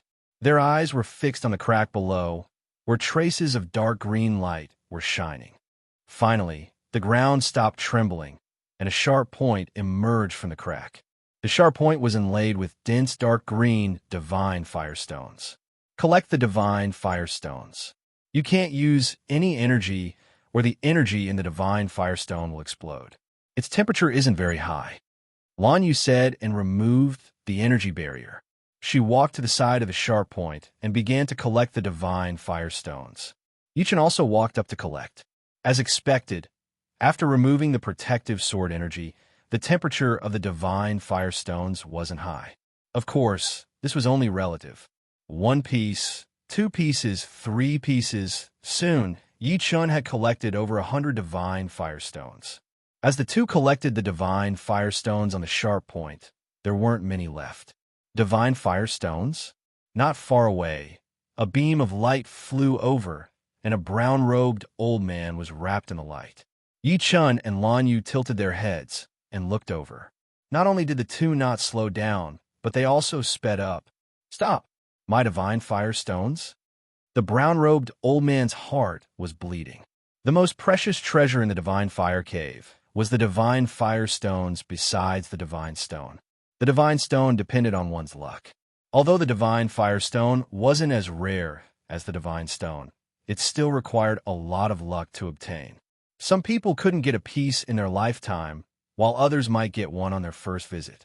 The brown-robed old man had bought 3 divine firestones from the divine fire tribe last time, which cost him a lot. This time, he finally saw so many, but he wasn't the first to see them. Either leave the divine firestones or leave your lives. The brown-robed old man was a quasi-legend supremacy. He stared at Yi-Chun and Lan Yu fiercely. Yi-Chun, be careful. This guy is an expert from another level 7 tribe, the Hidden Fog tribe. He has the strength of a quasi-legend supremacy. Don't underestimate him. Lan Yu secretly reminded Yi-Chun. Yi-Chun replied, I haven't fought a quasi-legend supremacy yet. Let's join forces and fight him. Okay, beat him to a pulp. Lan Yu said heroically. Chapter 1342. It seems like you want to stay alive. The brown-robed elder's face sank as he secretly condensed desolate element. You can't make us stay alive. If she was alone, Lan Yu would naturally be afraid of her opponent. A true quasi-legendary supremacy was different from them. Their moves were all great success supreme martial arts or attacks that could rival great success supreme martial arts. She only had Void Breakblade and Tyrant Blade Slash, which were great success supreme martial arts. She still had a long way to go before her Illusionary Moonblade reached great success. She might be able to fight for a short period of time, but in a prolonged battle, she would definitely lose. However, she wasn't alone. Beside her was Yi-Chun. Yi-Chun's illusory sword style was definitely one of the most powerful moves among the great success supreme martial arts. In that case, I'd like to see what moves you two have. The brown-robed elder roared as he rotated his palms. Layers of white waves rushed towards Yi-Chun and Lan Yu. As the white waves appeared, white water vapor appeared in the surroundings. It turned out that the temperature of the 11th level of the Divine Fire Acupoint was extremely high. The palm force of the brown-robed elder leaned towards water, which stimulated the high temperature and produced a large amount of steam. Instantly, the steam emitted a green light and drowned the surroundings. The three felt as though they were in a sea of fog. They could hear the rolling waves.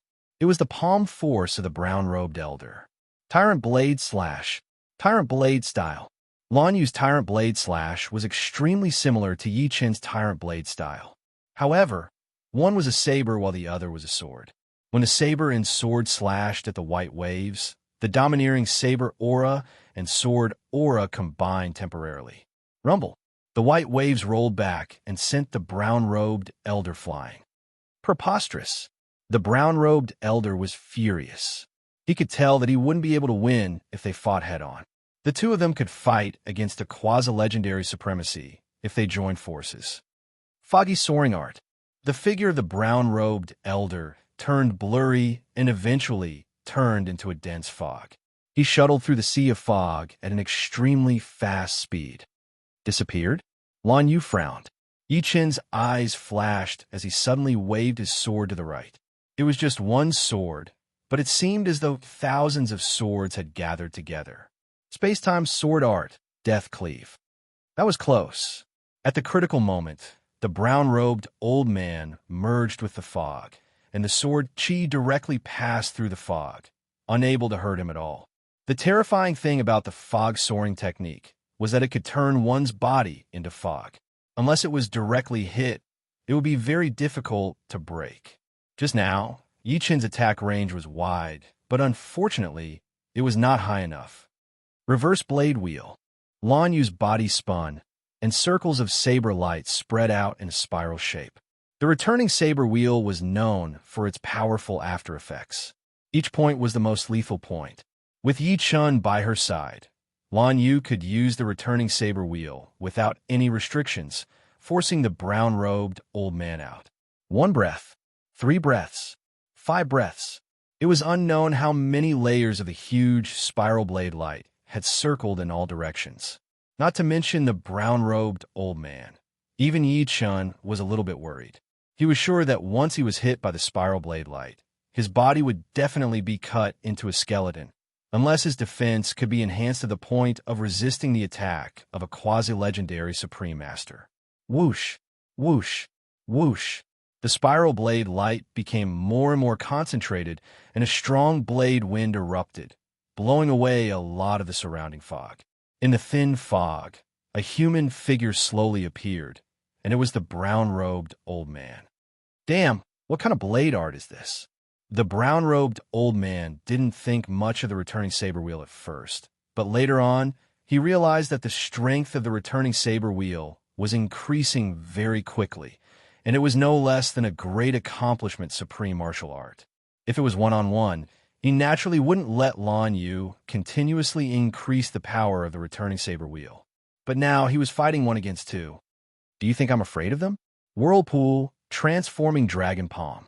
A whirlpool gradually formed with the brown-robed old man as the center, and when the spiral blade light touched the whirlpool, it was immediately sucked in.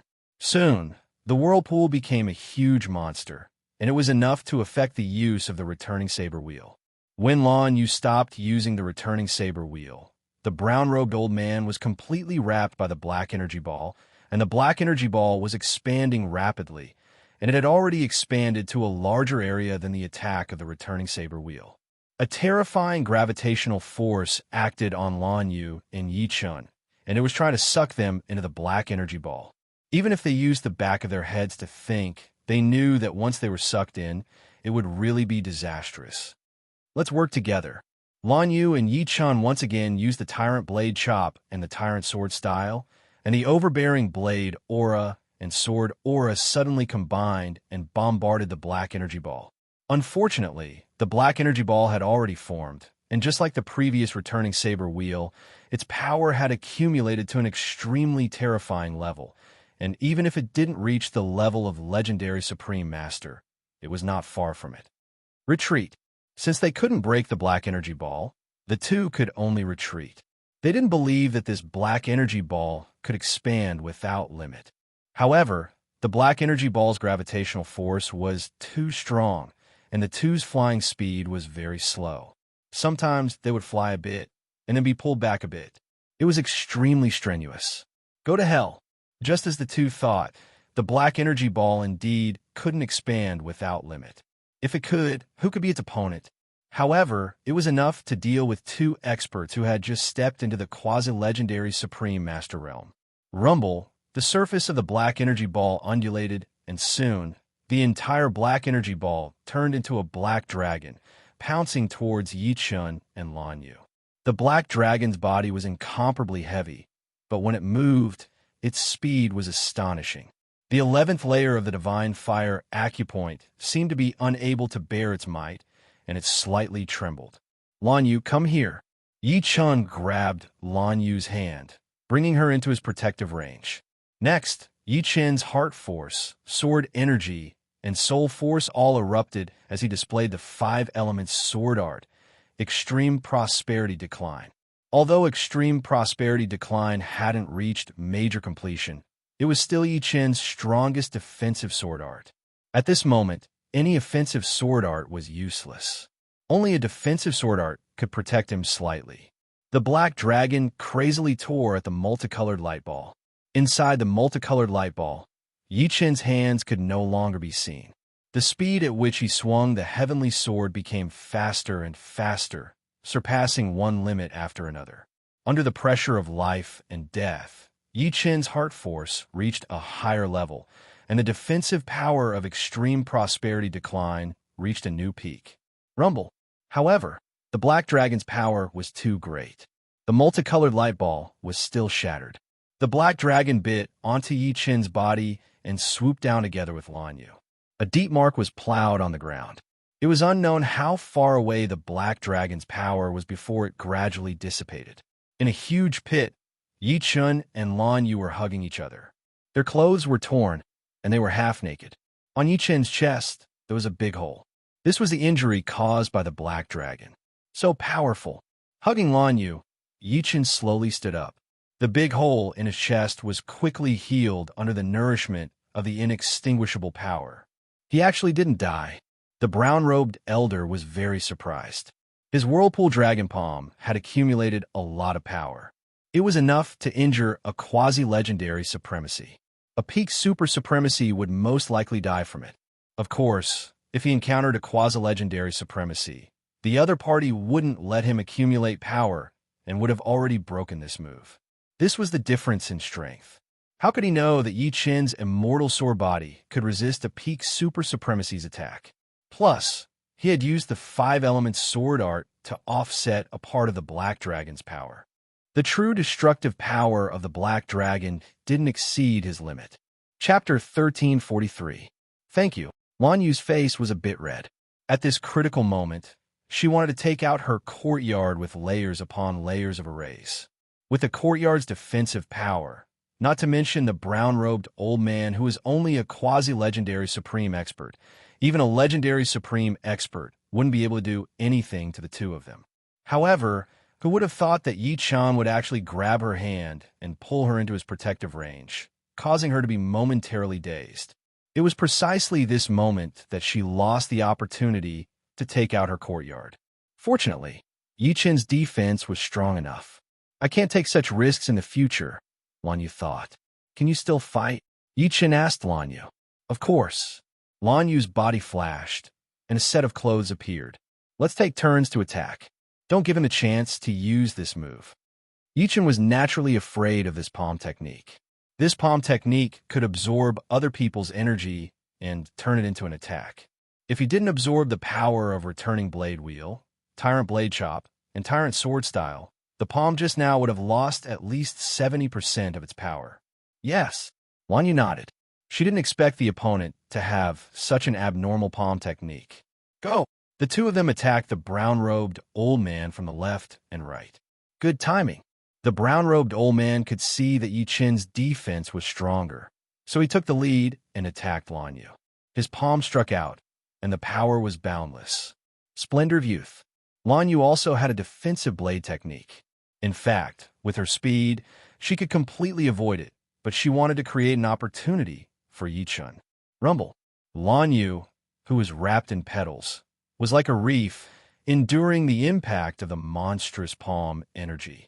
Suddenly, the petals bloomed, and a peerless blade light slashed at the brown-robed old man.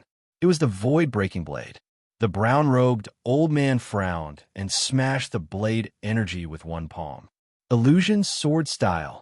At this moment, Yichen used his strongest sword technique, illusion sword style. A bubble of sword light spread and enveloped the brown-robed old man.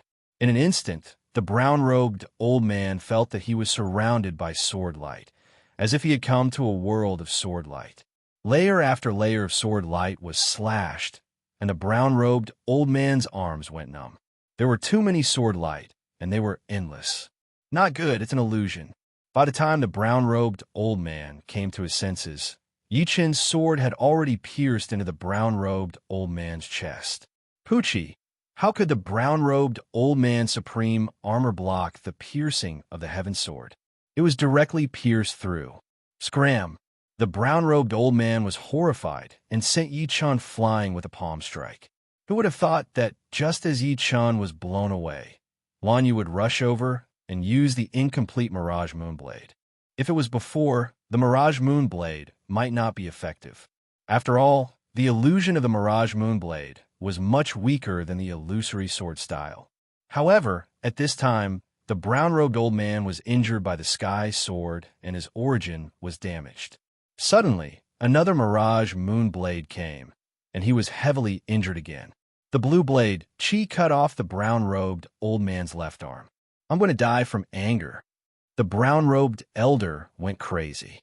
He, a dignified, quasi-legendary supreme being, was actually injured by the hands of two juniors. What shocked him the most was that both of their weapons were sage artifacts. Sage artifacts contained special powers. It was fine if they didn't hit him, but once they did, it would be extremely difficult for him to recover. Don't give him a chance to breathe. Yichen rubbed his body and attacked again. This time, it was the sword burial art. Next, it was Lanyu's tyrant blade chop. The two of them took turns to attack the brown-robed old man, not giving him a chance to recover. If you were beaten back, I would attack. If I was beaten back, you would attack. Although it was just a few moves, the two of them cooperated seamlessly.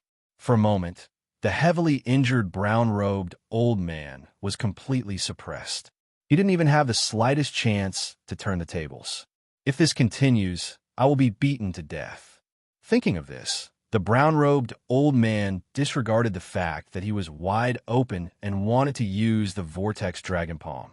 As long as he used the Vortex Dragon Palm, the two of them wouldn't be able to injure him.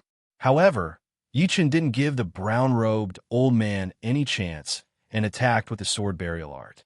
Although the power of the sword burial art couldn't compare to the tyrant sword style and the illusion sword style, the power of space and time could slow down the brown-robed old man's speed and reaction. On the battlefield, there were countless changes.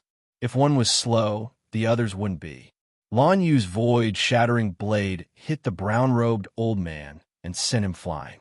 The supreme armor on his body was tattered and had almost no defensive effect. Aqua light armor.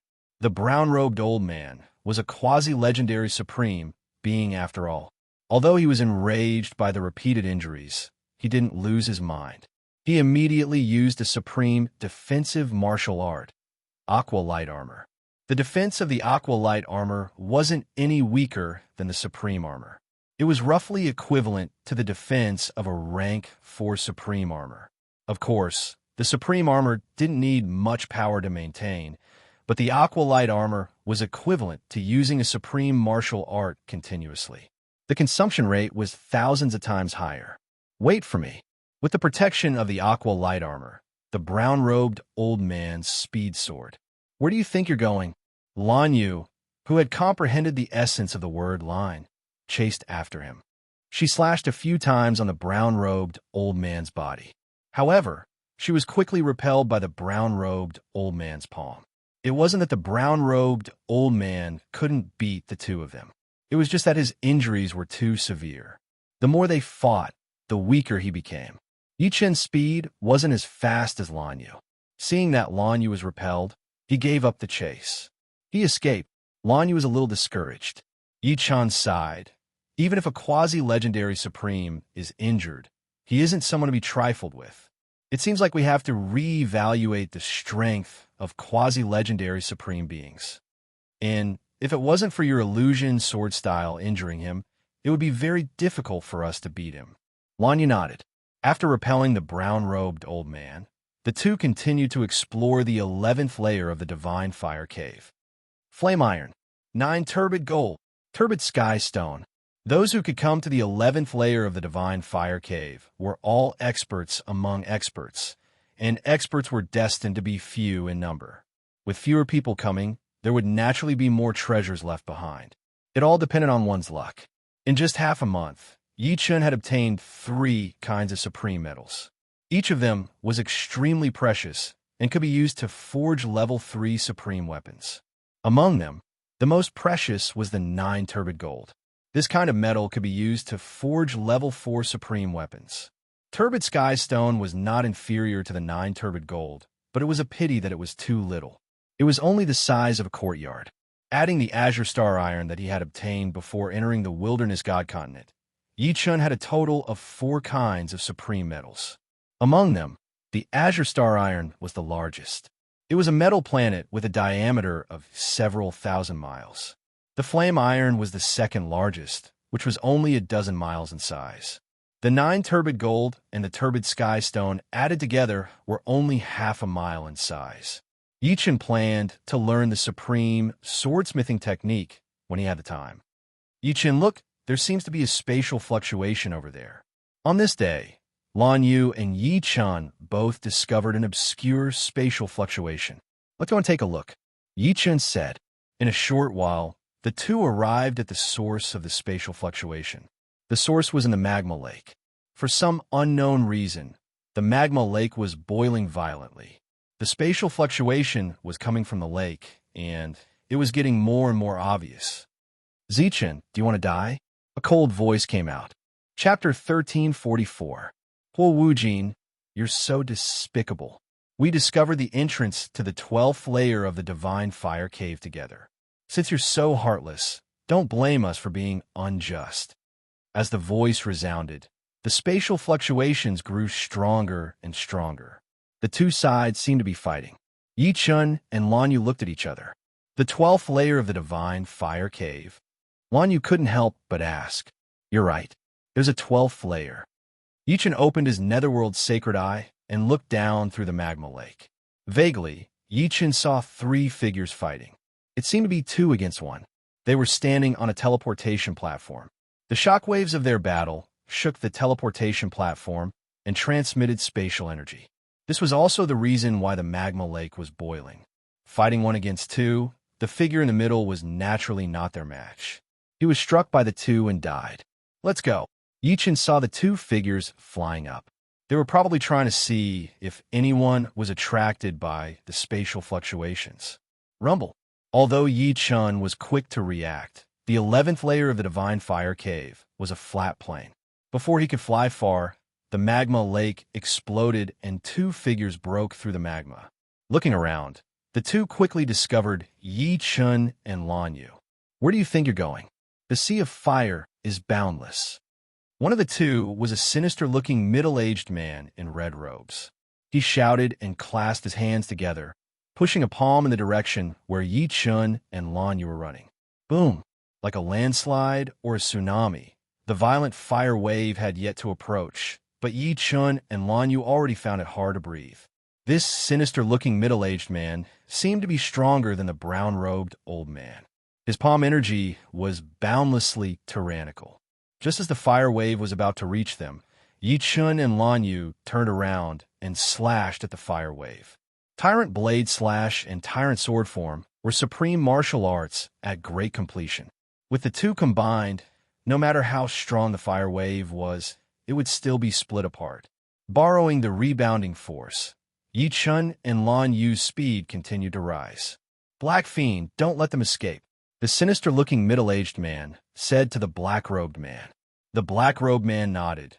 No one has ever found the 12th layer. There must be divine stones inside. With them, our supreme weapons can be upgraded to saint weapons. The one called Zichun was the great elder of the rank 6 Purple Blood tribe. His strength was at the peak super sovereign level. The 3 of them discovered the entrance to the 12th floor at the Divine Fire Cave's 11th floor at the same time.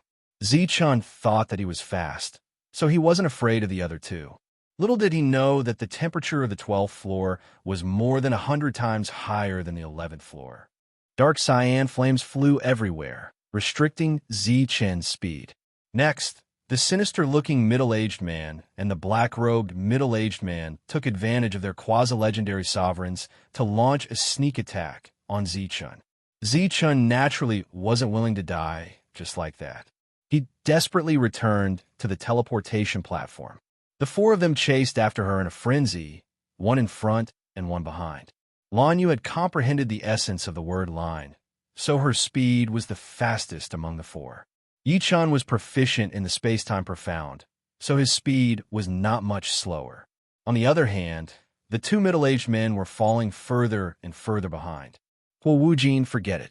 These two are the same as Zichun. They are both faster than us.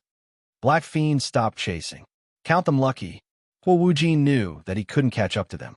At their level, speed was very important. Unfortunately, it was too hard to increase one's speed. The best way was to grasp the space-time profound. The more profound the space-time profound, the faster one's speed would be.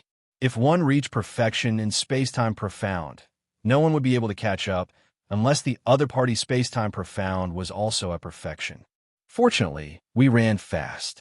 One of them is the Hall Master of the Divine Fire Tribe, Huo Wujin, and the other is the third elder of the 7th rank tribe, the Earth Fiend tribe. Seeing that Huo Wujin and Black Fiend didn't catch up, Lan Yu smiled and said to Yichun, "Although we found the entrance to the 12th layer, we can't enter it in a short time. Let's go back first." His immortal sword body could only defend against the attacks of peak super supremes. If he encountered a quasi-legendary supremes, it would be hard to defend against it, not to mention two quasi-legendary supremes at the same time. All right, we'll come again in the future. I don't believe that they can get all the benefits in the 12th layer. They might be unlucky and get nothing. Lan Yu giggled. After leaving the Divine Fire Cave, the two returned to the Eternal Tribe. Inside a barren mountain near the Eternal Tribe, Yichun held a Divine Fire Stone in his hand and tried to draw out the flame of the stone with his sword energy. Boom! For the first time, Yichun directly detonated the Divine Fire Stone due to his inexperience. The dark green flame burned a big hole in the barren mountain. At the crucial moment, Yichun hurriedly used his sword energy to protect his body. Otherwise, even with the immortal sword body, he would be greatly injured and waste a lot of his sword energy and inextinguishable energy. Too violent. Yichun shook his head and continued to test. Once, twice. After the 10th time, Yichun finally found a balance point. From the 11th Divine Fire Stone, he drew out a flame that was as thick as a pinky finger. The flame flickered as if it would explode at any time. Split. The finger-sized flame separated into two even thinner flames, which then turned into 2, 4, and then 8. When the flame was as thin as a string, Yichun opened his mouth and sucked in a bit of flame into his body. Pitter-patter. His body shook violently. Yichun felt as if there were countless bombs buried in his body. As soon as the flame entered his body, it immediately swept out, causing Yichun's entire body to burn. It really works. Yichun could feel that something in his body was being burned away. It should be some invisible impurities. Regardless of whether one was a super supreme, legendary supreme, or even a demigod, they would all have impurities within their bodies. Only by becoming a true god would one have no impurities, and their bodies would be pure and untainted. 1 wisp, 2 wisps, 3 wisps. Using the Divine Firestone's flame to refine the spirit body was a very boring thing. If the flame was too big, not only would it not refine the spirit body, but it would also burn the spirit body's yuan qi. If the flame was too small, it would be too slow, and it was too difficult to control. As time passed and experience increased, Yichun found that the best method was to split a Divine Firestone into 10,000 wisps of flame. Before he knew it, a month had passed. Boom! Powerful life fluctuations burst out, and Yichun's entire body floated in the air. He didn't rely on Sword Yuan or any other power, but his own body. One had to know that there were many restrictions on the Wild's God continent. It was impossible to float with just one's own life magnetic field. Yi Chun could float because his spirit body had broken through from the peak of the 8th rank to the 9th rank. The life magnetic field of a 9th rank spirit body was so strong that it could offset the gravity of the Wild's God continent. After his spirit body reached the 9th rank, Yi Chun felt that his immortal sword body was also improving. It was 10 times stronger, and the two formed a close connection. Finally, a 9th rank spirit body. Yi Chun let out a breath. Chapter 1345. Now, my immortal sword body should be able to resist the attack of a quasi-legend supreme. The upgrade of the immortal sword body to the 9th grade had increased the grade of the immortal sword body, approaching the 9th transformation golden body. At this stage, the defense was no longer just pure strength, but a more rational structure, which required a powerful life magnetic field to support. Apart from the immortal sword body, there was another great benefit. Yi Chun could feel his lifespan increasing, but by how much, Yi Chun didn't know. Such a surging immortal power. Closing his eyes, Yi Chun seemed to be able to see a black ocean inside his heart space. The ocean was surging violently, and before the first wave subsided, another wave would rise. The great increase in defense made Yi Chun want to go to the 12th layer of the Divine Fire Cave. The damaged origin of the Heaven Sword was equivalent to an Earth Saint tool with 4 divine stones. If it recovered, it would probably be equivalent to an Earth Saint tool with 6 or 7 divine stones. Yi Chun didn't know if the divine stones could restore the origin of the Heaven Sword, but he had to give it a try. After all, in the Wildness God continent, his strength wasn't even first-rate, only second-rate. First-rate was legendary supreme. If he wanted to make a difference, he had to improve his strength in all aspects, including the divine tool. I'll go with you. Originally, Yi Chun didn't want to bring Lanyu. Although her battle strength was similar to his, her defense was too weak. Unexpectedly, Lanyu smiled mysteriously and said that he didn't need to worry about her. She had a way to save her life. Left with no choice, Yi Chun nodded and agreed. She could go by herself without him. There was no difference. Arriving at the Godfire Cave again, the two were about to hand in their Godfire Supreme tags when the leader of the Blaze Hall, Huo seemed to have recognized them. He yelled, "You two, come with me to the Godfire tribe. If you dare to disobey, don't blame me for killing you." Yi Chun's face darkened as he gave Lanyu a look. Whoosh, whoosh. The two's speed increased as they flew toward the entrance of the Divine Fire Cave. Courting death, Huo was furious. These two people actually didn't care about the Divine Fire Tribe's orders. Huo was a quasi-legendary paragon. In terms of strength, he wasn't any weaker than Huo. His weapon was a heaven-piercing halberd that was wreathed in green flames. As the flames curled up, Huo's halberd swept towards Yi Chun and Lanyu. Although this halberd strike seemed extremely domineering, Yi Chun and Lanyu felt as though the world had been flattened by this halberd, and their path forward had been cut off. Break! At the critical moment, Yi Chun used the illusory sword style. Bubbles of sword light spread out, causing Huo to fall into a trance for a moment. Taking advantage of this moment, Yi Chun and Lanyu entered the entrance of the Divine Fire Cave. Huo's face turned gloomy when he woke up. This was too embarrassing. He was a quasi-legendary paragon, yet he actually suffered a loss in the hands of Yi Chun. Although he was only confused for a moment, it could still be considered as being confused. If Yi Chun didn't choose to enter the Divine Fire Cave and attacked him instead, he would have suffered even more. This Huo, why didn't he tell us about his opponent's strength? Such a level of sword art can already threaten quasi-legendary paragons. Huo turned his head and glanced at his subordinates, feeling resentful. As a quasi-legendary paragon, he still wanted some face. Not being able to make Yi Chun and Lanyu stay in front of his subordinates had caused his prestige to be damaged. "You guys guard here. I'll go in for a while," Huo ordered. Yes. The two Vice Hall Masters of the Fiery Blaze Hall hurriedly accepted the order. The Hall Master was more concerned about his face. As his subordinates, they absolutely couldn't reveal any abnormalities. Otherwise, they would have to bear the consequences.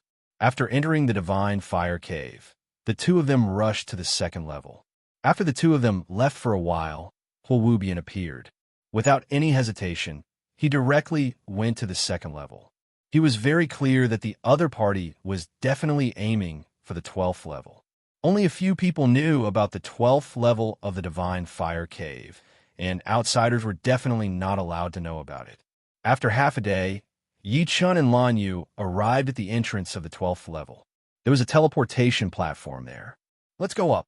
The two of them arrived at the teleportation platform and activated its teleportation power.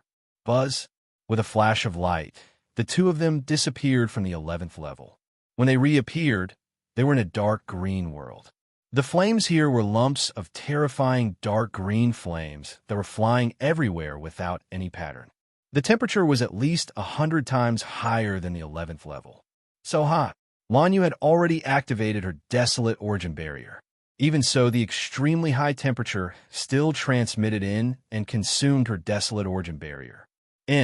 But the temperature of the Divine Firestone's flames is slightly higher. Yi Chun nodded. Lan Yu said, "The flames of the Divine Firestone are dark blue flames, which are definitely hotter than the flames here. I wonder if there's a 13th level in the Divine Fire Cave. If there is, it might be dark blue flames that are comparable to the flames of the Divine Firestone." Every level of the Divine Fire Cave was an independent space that was extremely vast. In the blink of an eye, the two of them had stayed in the 12th level for 10 days. Although we didn't find any divine stones, this trip wasn't in vain with so many of them. Lan Yu smiled. In these 10 days, the two of them had obtained 200 pieces of divine firestone each. One must know that after the spirit body reached the 9th rank, it could still continue to improve. Early stage, mid-stage, late stage, peak stage, and finally, the perfected spirit body. Therefore, with so many divine firestones, Yi Chun could definitely improve his spirit body to the mid-stage of the 9th rank. As for late stage, he would need even more divine firestones. What the two of them didn't know was that Hulwubian had been searching for them in the 12th level for 10 days. Hulwujin and Heisha haven't come out yet. They've only sent me a message through their voice transmission token. I'm also sending them a message now. After searching for 10 days without finding Yi Chun and Lan Yu, Hulwubian could only take out his voice transmission token and send message. A short moment later, another person's voice came from the token. Hulwubian, Heisha, and I have already split up. I don't believe that we can't find them with just the three of us. All right. Hulwubian kept the voice transmission token and continued his search. Very quickly, 20 days had passed. Yi Chun and Lan Yu had been in the 12th level for a month. What's that? On this day, Yi Chun and Lan Yu saw an intense radiance in front of them. The radiance flickered a few times before it immediately dimmed. Yi Chun and Lan Yu weren't the only ones who saw it. Hulwubian, Hulwujin, and Heisha had also seen it. It's a divine stone. This is the radiance of a divine stone. Heisha's eyes emitted a frightening light. At their level, it was too difficult to increase their strength. As long as they could obtain a divine stone, they could upgrade their supreme weapon to a saint artifact, greatly increasing their strength. It's the radiance of a divine stone. Hulwubian's breathing was ragged. There was no one who didn't want a divine stone, and he was no exception. Both supreme weapons and supreme armors could be merged with divine stones to become saint artifacts. Chapter 1346. Yi Chun, that should be the radiance of the divine stone. While flying, Lan Yu said to Yi Chun. Yi Chun said, "It would be best if that's the case, but the radiance just now was too dazzling. If there are other people on the 12th level, they will definitely be able to see it. We have to be careful." Although his defense had increased greatly, Yi Chun still didn't dare to underestimate a legendary supremacy. The place where the divine stone radiance disappeared was very far away. Yi Chun and Lan Yu had flown for more than half a day, but they still hadn't reached their destination. At this moment, a black and white palm print approached from afar, slapping toward Yi Chun and Lan Yu at an astonishing speed. Facing this palm print, Yi Chun felt as if heaven and earth had become a huge millstone, and he was unable to move.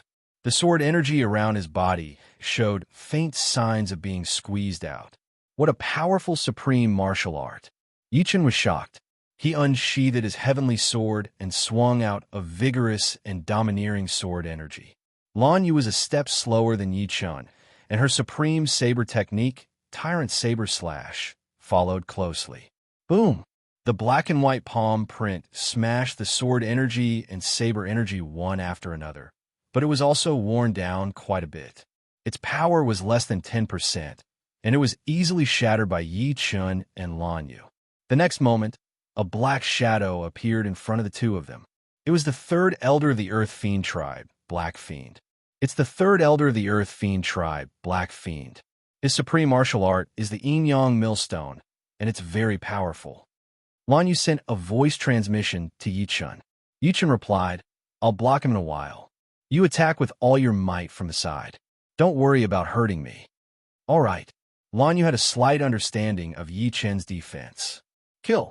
Without any words, Black Fiend charged over and struck out with both palms. Streams of black and white palm prints spread out.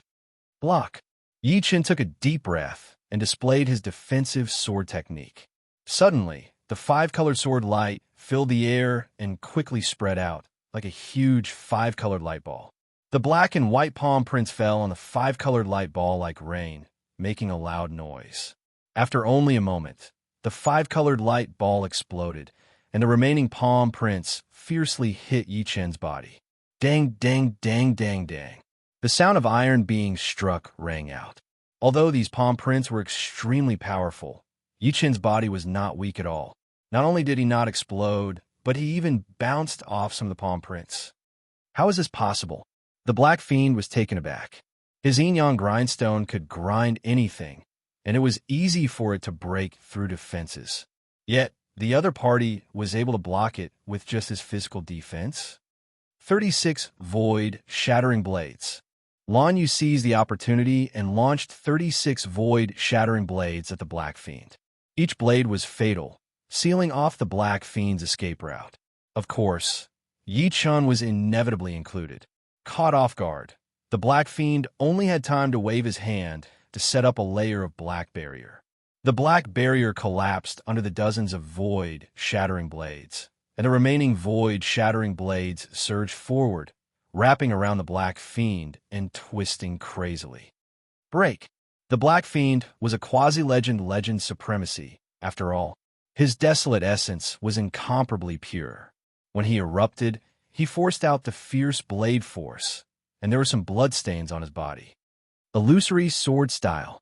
A dreamy sword light bubble spread out and instantly enveloped the Black Fiend. Not good.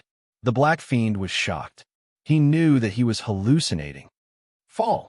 With a wave of the Heaven Sword, the Black Fiend's head fell to the ground. Yi Chun's figure suddenly appeared a few hundred meters behind the Black Fiend. Tyrant Blade Slash.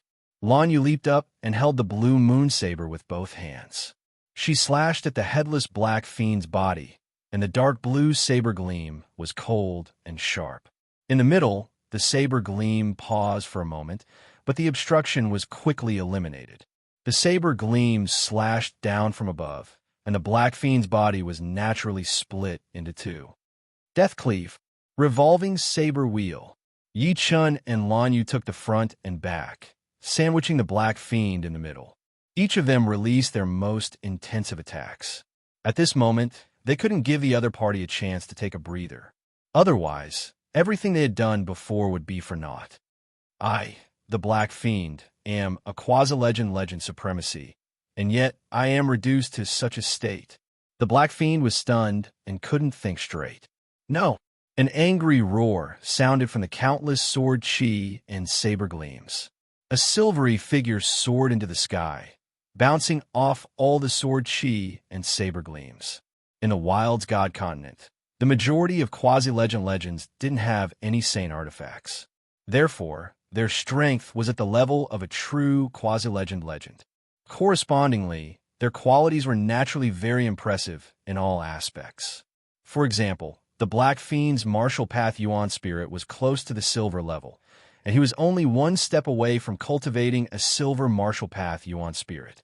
Once he had a silver martial path Yuan spirit, he would be a true legend supremacy, and his strength would skyrocket to an extremely high level. Seriously speaking, although Heavenly Lord Rot Devil was also a quasi-legend supremacy, he was far weaker than the Black Fiend in terms of strength. Heavenly Lord Rot Devil relied on supreme martial arts to have the strength of a quasi-legend supremacy. Of course, this was mainly because Heavenly Lord Rot Devil's strength had been greatly depleted. After all, when he was at his peak, he was a true legend supremacy. Quasi-silver martial path Yuan's spirit. Yi Chen sighed. It seemed like he couldn't kill the other party. If the other party was the same as Heavenly Lord Rot Devil, he was confident that he could kill him. Heavenly Lord Rot Devil's martial arts were only slightly more powerful, but he had lost too much of his strength. When my sword intent reaches the 9th step, I'll be able to eliminate the hidden danger of my bronze martial path Yuan spirit. I should be able to step into the silver level. Let's go. With a thought, Yi Chen made a prompt decision. His figure shot out, and Lan Yu followed closely behind. Damn it! The Black Fiend's quasi-silver martial path Yuan's spirit shone brightly, and the scattered flesh and blood were sucked back, forming an intact body. Of course, his aura was much weaker. Black Fiend, what's wrong?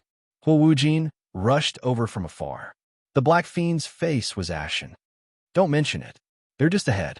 Let's catch up. The Black Fiend didn't want Huo Wujin to know about his miserable state. At the same time, he was a little worried that Huo Wujin would kill him after dealing with Yi Chen and Lan Yu. This wasn't impossible. With Yi Chen and Lan Yu's speed, the Black Fiend and Huo Wujin wouldn't be able to catch up. 2 hours passed, and the dazzling divine stones lit up again. Over there, the two were overjoyed, and their speed increased again. Finally, the two saw the source of the light. In their line of sight, a tall platform stood on the dark green ground. On the platform, the radiance shone, condensing into a light barrier. Within the light barrier, 3 mystical stones floated. Each stone was like a primordial mountain. They were only the size of a palm, but the feeling they gave off was incomparably heavy. 3 divine stones. Lan Yu couldn't help but blurt out, "Break!" Yi Chen slashed at the light barrier, but it was a pity that the light barrier was incomparably sturdy, and the sword chi was bounced off. Chapter 1347. Yi Chen, let's attack together. Lan Yu drew her blue moon saber. Boom, boom, boom, boom. The two joined hands to attack the barrier.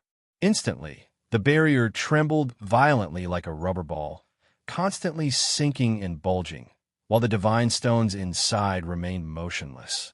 After an entire 2 hours, a crack finally appeared on the light barrier. Let's work harder. Yi Chen attacked tirelessly. If they couldn't get the divine stones now, it would be 1,000 times more difficult for them to get them when the others came. More and more cracks appeared on the barrier, making it look like a hollow crystal on the verge of shattering. Bang! A crisp shattering sound resounded as the barrier shattered. Whoosh! Whoosh! Whoosh! The 3 divine stones seemed to have a mind of their own as they flew off in 3 different directions at an astonishing speed. Don't let them get away. Lan Yu's figure flashed as she chased after one of the divine stones. Having comprehended the essence of the word line, her speed was extremely fast.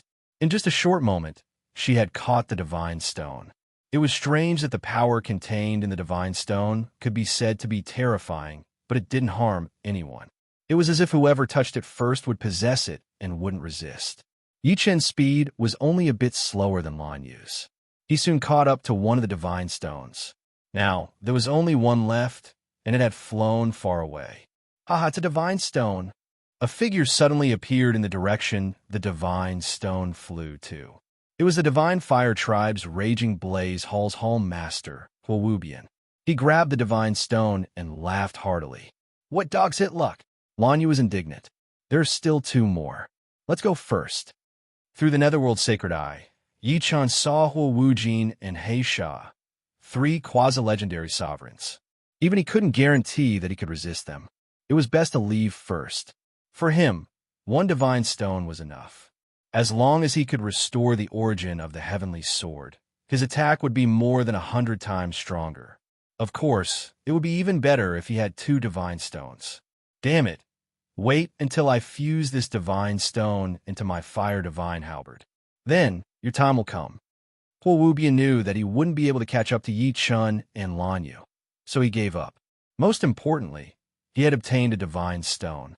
For now, he could put the matter of hunting down Yi Chun and Lan Yu to the back of his mind. There was nothing more important than his own matters. I'll also leave first. Otherwise, Huo Wujin and He Sha will definitely be jealous when they see that I have divine stones. Huo Wubian pondered for a moment before flying in the direction he came from. 15 minutes later, Huo Wujin and He Sha appeared. Nothing. Huo Wujin and He Sha exchanged a glance. They had clearly sensed that the source of the radiance was here. The Black Fiend closed his eyes and carefully sensed for a moment. Swish! His eyes opened, and a cold light shone in them. Someone came just now? 3 people. One of them is from your Divine Flame tribe. He should be Huo Wubian. The other 2 are the people we're chasing. They got the God Stone? Huo Wujin's face was dark. He did not doubt the Black Fiend's ability.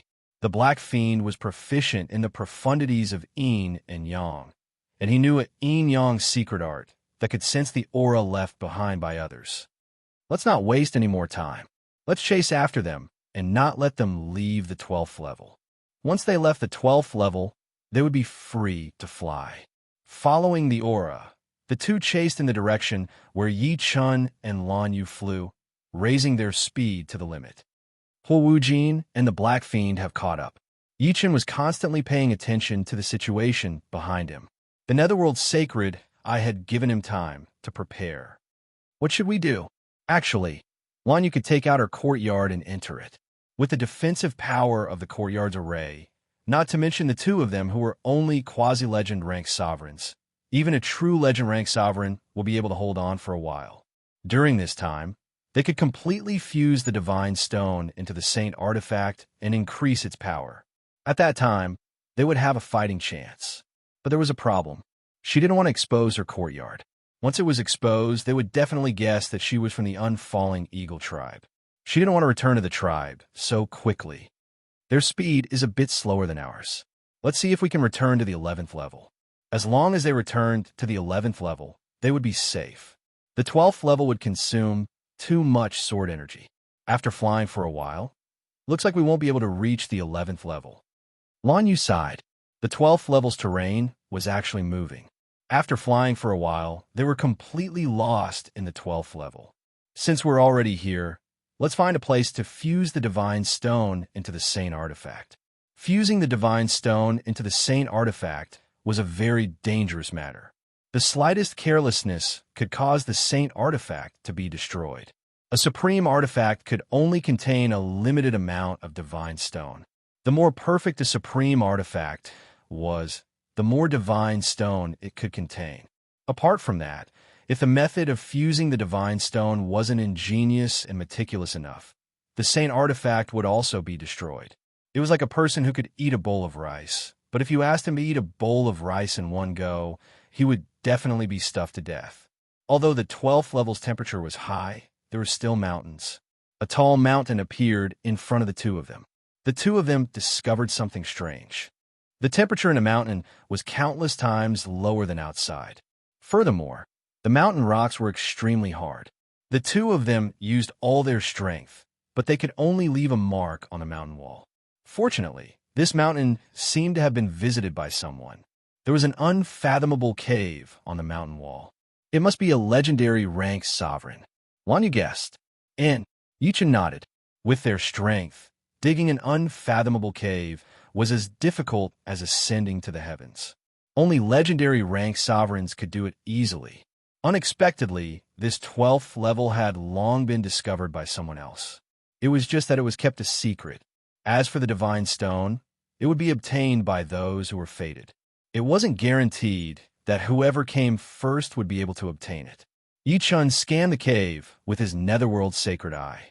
Seeing that there was no danger in the cave, the 2 of them rushed in and moved a huge boulder to block the entrance. If someone wanted to force their way in, they would have to break the boulder first. The more dangerous thing was that if the other party came in, the two of them would have nowhere to go. They could only fight with all their strength. The cave lit up. The two of them meditated on the spot, far away from each other. Taking out the divine stone and the heavenly sword, Yichun took a deep breath and slowly stuck the divine stone on the heavenly sword, establishing a connection between the two. Then, he urged the heavenly sword to absorb the divine stone's power. This process was very tedious. The divine stone contained too much power, and the absorption speed couldn't be too fast. It can only be done bit by bit. Buzz, like dry and cracked land meeting rainwater, the heavenly sword hungrily absorbed the divine stone's power. Yichun vaguely discovered that the damaged source inside the heavenly sword was slowly recovering. It's really effective, Yichun thought. His growth time was too short. He had too many shortcomings. Currently, only the sacred tool could help him close the gap between him and the others. He was at a disadvantage in other aspects. This couldn't be rushed. Chapter 1348. On the other side, the blue moon saber in Lan Yu's hand emitted a sharp aura. Unlike the heavenly sword, the blue moon saber's origin wasn't damaged, and the divine stone was used to increase its power. The slightest mistake might cause the blue moon saber to break. Compared to the blue moon saber, it was much easier to fuse the divine stone into the heavenly sword, mainly because the divine stone could repair the heavenly sword. Strand by strand, the power of the divine stone flowed into the origin of the heavenly sword, causing the rust on the heavenly sword to gradually disappear. The heavenly sword became translucent and sharp, displaying the peerless magnificence that a sacred sword should have. Boom! The cavern trembled. Yichun and Lan Yu raised their eyes and looked at the entrance of the cavern. Outside the entrance, Huowujin and Heisha were attacking the boulder that blocked the entrance. Heisha, are you sure they're inside? Huowujin asked as he attacked the boulder. Heisha replied, they're definitely inside. Damn it, why is this boulder so hard? We can only leave a dent on it with our strength. Huowujin said, the boulder in the Divine Fire Cave isn't ordinary. After being refined with high temperature, it's even harder than an ordinary sovereign artifact. However, the boulder's energy is limited, so we can definitely shatter it. Boom, boom, boom. The two of them attacked the boulder again, and gradually, cracks appeared on the boulder. It was a sign that it was about to collapse. Just a little more. Huowujin circulated his desolate yuan, and a fiery dragon attacked the boulder, while Heisha's yin-yang millstone crushed the boulder like a giant pulverizer. Boom! Finally, the boulder exploded, sending rubble flying everywhere. Let's go in. Huowujin charged into the cavern first, followed by Heisha. The two of them weren't worried about any dangers in the cavern. With their strength, they could deal with any dangers. Get out! A blue saber radiance burst forth and filled the entire cave. Lan Yu had already fused the divine stone into the blue moon saber and had unleashed an even stronger attack. Fusing with godstones seemed difficult, but it was actually not that difficult. As long as the supreme weapon or saint artifact could withstand it, the process could be sped up. As the daughter of the chief of the Unfalling Eagle tribe, Lan Yu's Blue Moon Blade was a top-notch level 5 supreme weapon. Not to mention fusing with 5 godstones, it would not be a problem for it to fuse with 6, 7, or even 8 godstones. In contrast to Lan Yu, Yichun used godstones to repair the Heaven Sword. He needed to be careful not to put too much pressure on a damage source, so the speed was much slower. Clang! When the Blue Moon Blade had only fused with 4 divine stones, Lan Yu had been able to unleash the attack of a quasi-legend sovereign. Now that the Blue Moon Blade's power had risen, Lan Yu's attack had naturally risen along with it. It had already surpassed the range of an ordinary quasi-legend sovereign and was advancing towards a higher level. In an instant, Huowujin and Black Fiend were forced to retreat. 5-star Earth Saint artifact. Black Fiend blurted out. They already knew that Yichun and Lan Yu had Saint artifacts. Without them, the two of them wouldn't be a match for them. Saint artifacts were divided into Earth Saint artifacts and Sky Saint artifacts. There were also smaller grades within the grades. An Earth Saint artifact that had 1 divine stone fused with it was a 1-star Earth Saint artifact, and 2 divine stones fused with it was a 2-star Earth Saint artifact, and so on. A 5-star Earth Saint artifact was an Earth Saint artifact that had 5 divine stones fused with it. It was extraordinarily precious. Its power has increased by quite a bit. Lanyu giggled. She didn't seem nervous at all when she encountered 2 quasi-legend sovereigns. Unrivaled Fire Dragon. Huo Wujin coldly snorted. He clasped his hands together and pushed them forward with his palms facing outwards. In an instant, an invincible fire dragon flew out from his palms and pounced towards Lanyu. One could vaguely see a huge heart within the body of the fire dragon. The heart was violently beating, causing the fire dragon to become even more powerful and full of explosive power. The unrivaled fire dragon wasn't a supreme martial art, but a supreme secret art that contained the power of the heart. Heisha had previously been injured, so when he saw Huo Wujin executing the unrivaled fire dragon, he casually threw out 2 yin-yang millstones. A huge explosion erupted. Lanyu let out a muffled groan as she took over 10 steps back. With her current strength, she could fight against either Huo Wujin or Heisha, but it was a bit too much for her to fight 1 against 2. After all, her strength wasn't in her own body, but in the blue moon saber. Her foundation was much weaker than the 2 of them. Lanyu was pushed back again and again. In this cave, the advantage she had gained from comprehending the Ro character was completely useless. Very quickly, she was pushed to the front of Yi-chan. If she took another step back, Yi-chan would be exposed. Unrivaled Fire Dragon. Yin and Yang worlds. An invincible fire dragon and a palm energy that could separate Yin and Yang struck Lanyu's body. PFFF. Lanyu spurted out a mouthful of blood as she was sent flying.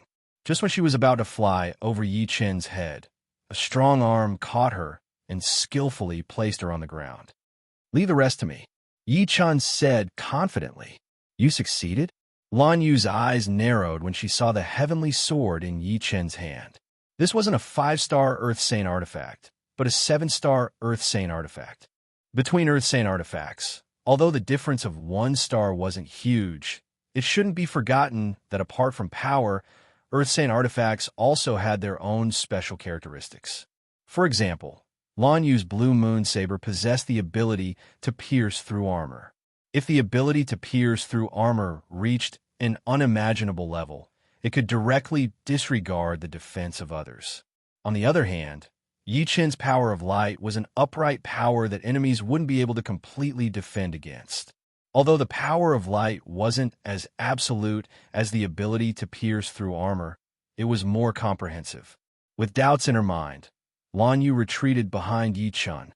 With the heavenly sword in hand, Yi-chan slashed out with the Overlord sword form. Boom! The domineering sword aura completely filled up the cave. The sword aura was majestic and indestructible. It was like a straight torrent that tore through everything. Not good. Huo Wujin and Heisha resisted with all their might. Rumble. The cave trembled as Huo Wujin and Heisha flew out of the cave. Is this the true power of the heavenly sword? A piece of divine stone had completely restored the origin of the heavenly sword. Right now, the heavenly sword was at its peak. Not only had its power increased by a lot, but the power of light was also clearer and more vigorous, making the sword aura irresistible. Let's go. Let's go out. Right now, Yi-chan didn't need to be afraid of quasi-legendary supremes. In terms of defense, he could block the attacks of quasi-legendary supremes. In terms of offense, he was probably at the top among quasi-legendary supremes. After flying out of the cave, the 2 saw Huo Wujin and Heisha with gloomy expressions. 7-star Earth Saint artifact, who are you guys? Huo Wujin asked. He didn't think that ordinary people could possess a 7-star Earth Saint artifact. It doesn't matter who we are. Take this. With a wave of the heavenly sword, Yi-chan executed the death cut, which had the widest range of attack. Although the death cut wasn't at the completion stage, it already had the might of a completion stage sword move under the amplification of the heavenly sword. As for the completion stage sword moves, The Overlord sword form and illusory sword form, they were of a higher level. Huo Wujin and He Sha were having a hard time resisting. The Saint artifact in Yi Qin's hand was too powerful. If they had a 7-star Earth Saint artifact, they could even challenge legendary supremes. Huo Wujin, He Sha, let me help you guys. Right at this moment, Huo Wubian arrived. The power of the fire god's halberd in his hand skyrocketed as he swept it at Yi Chun.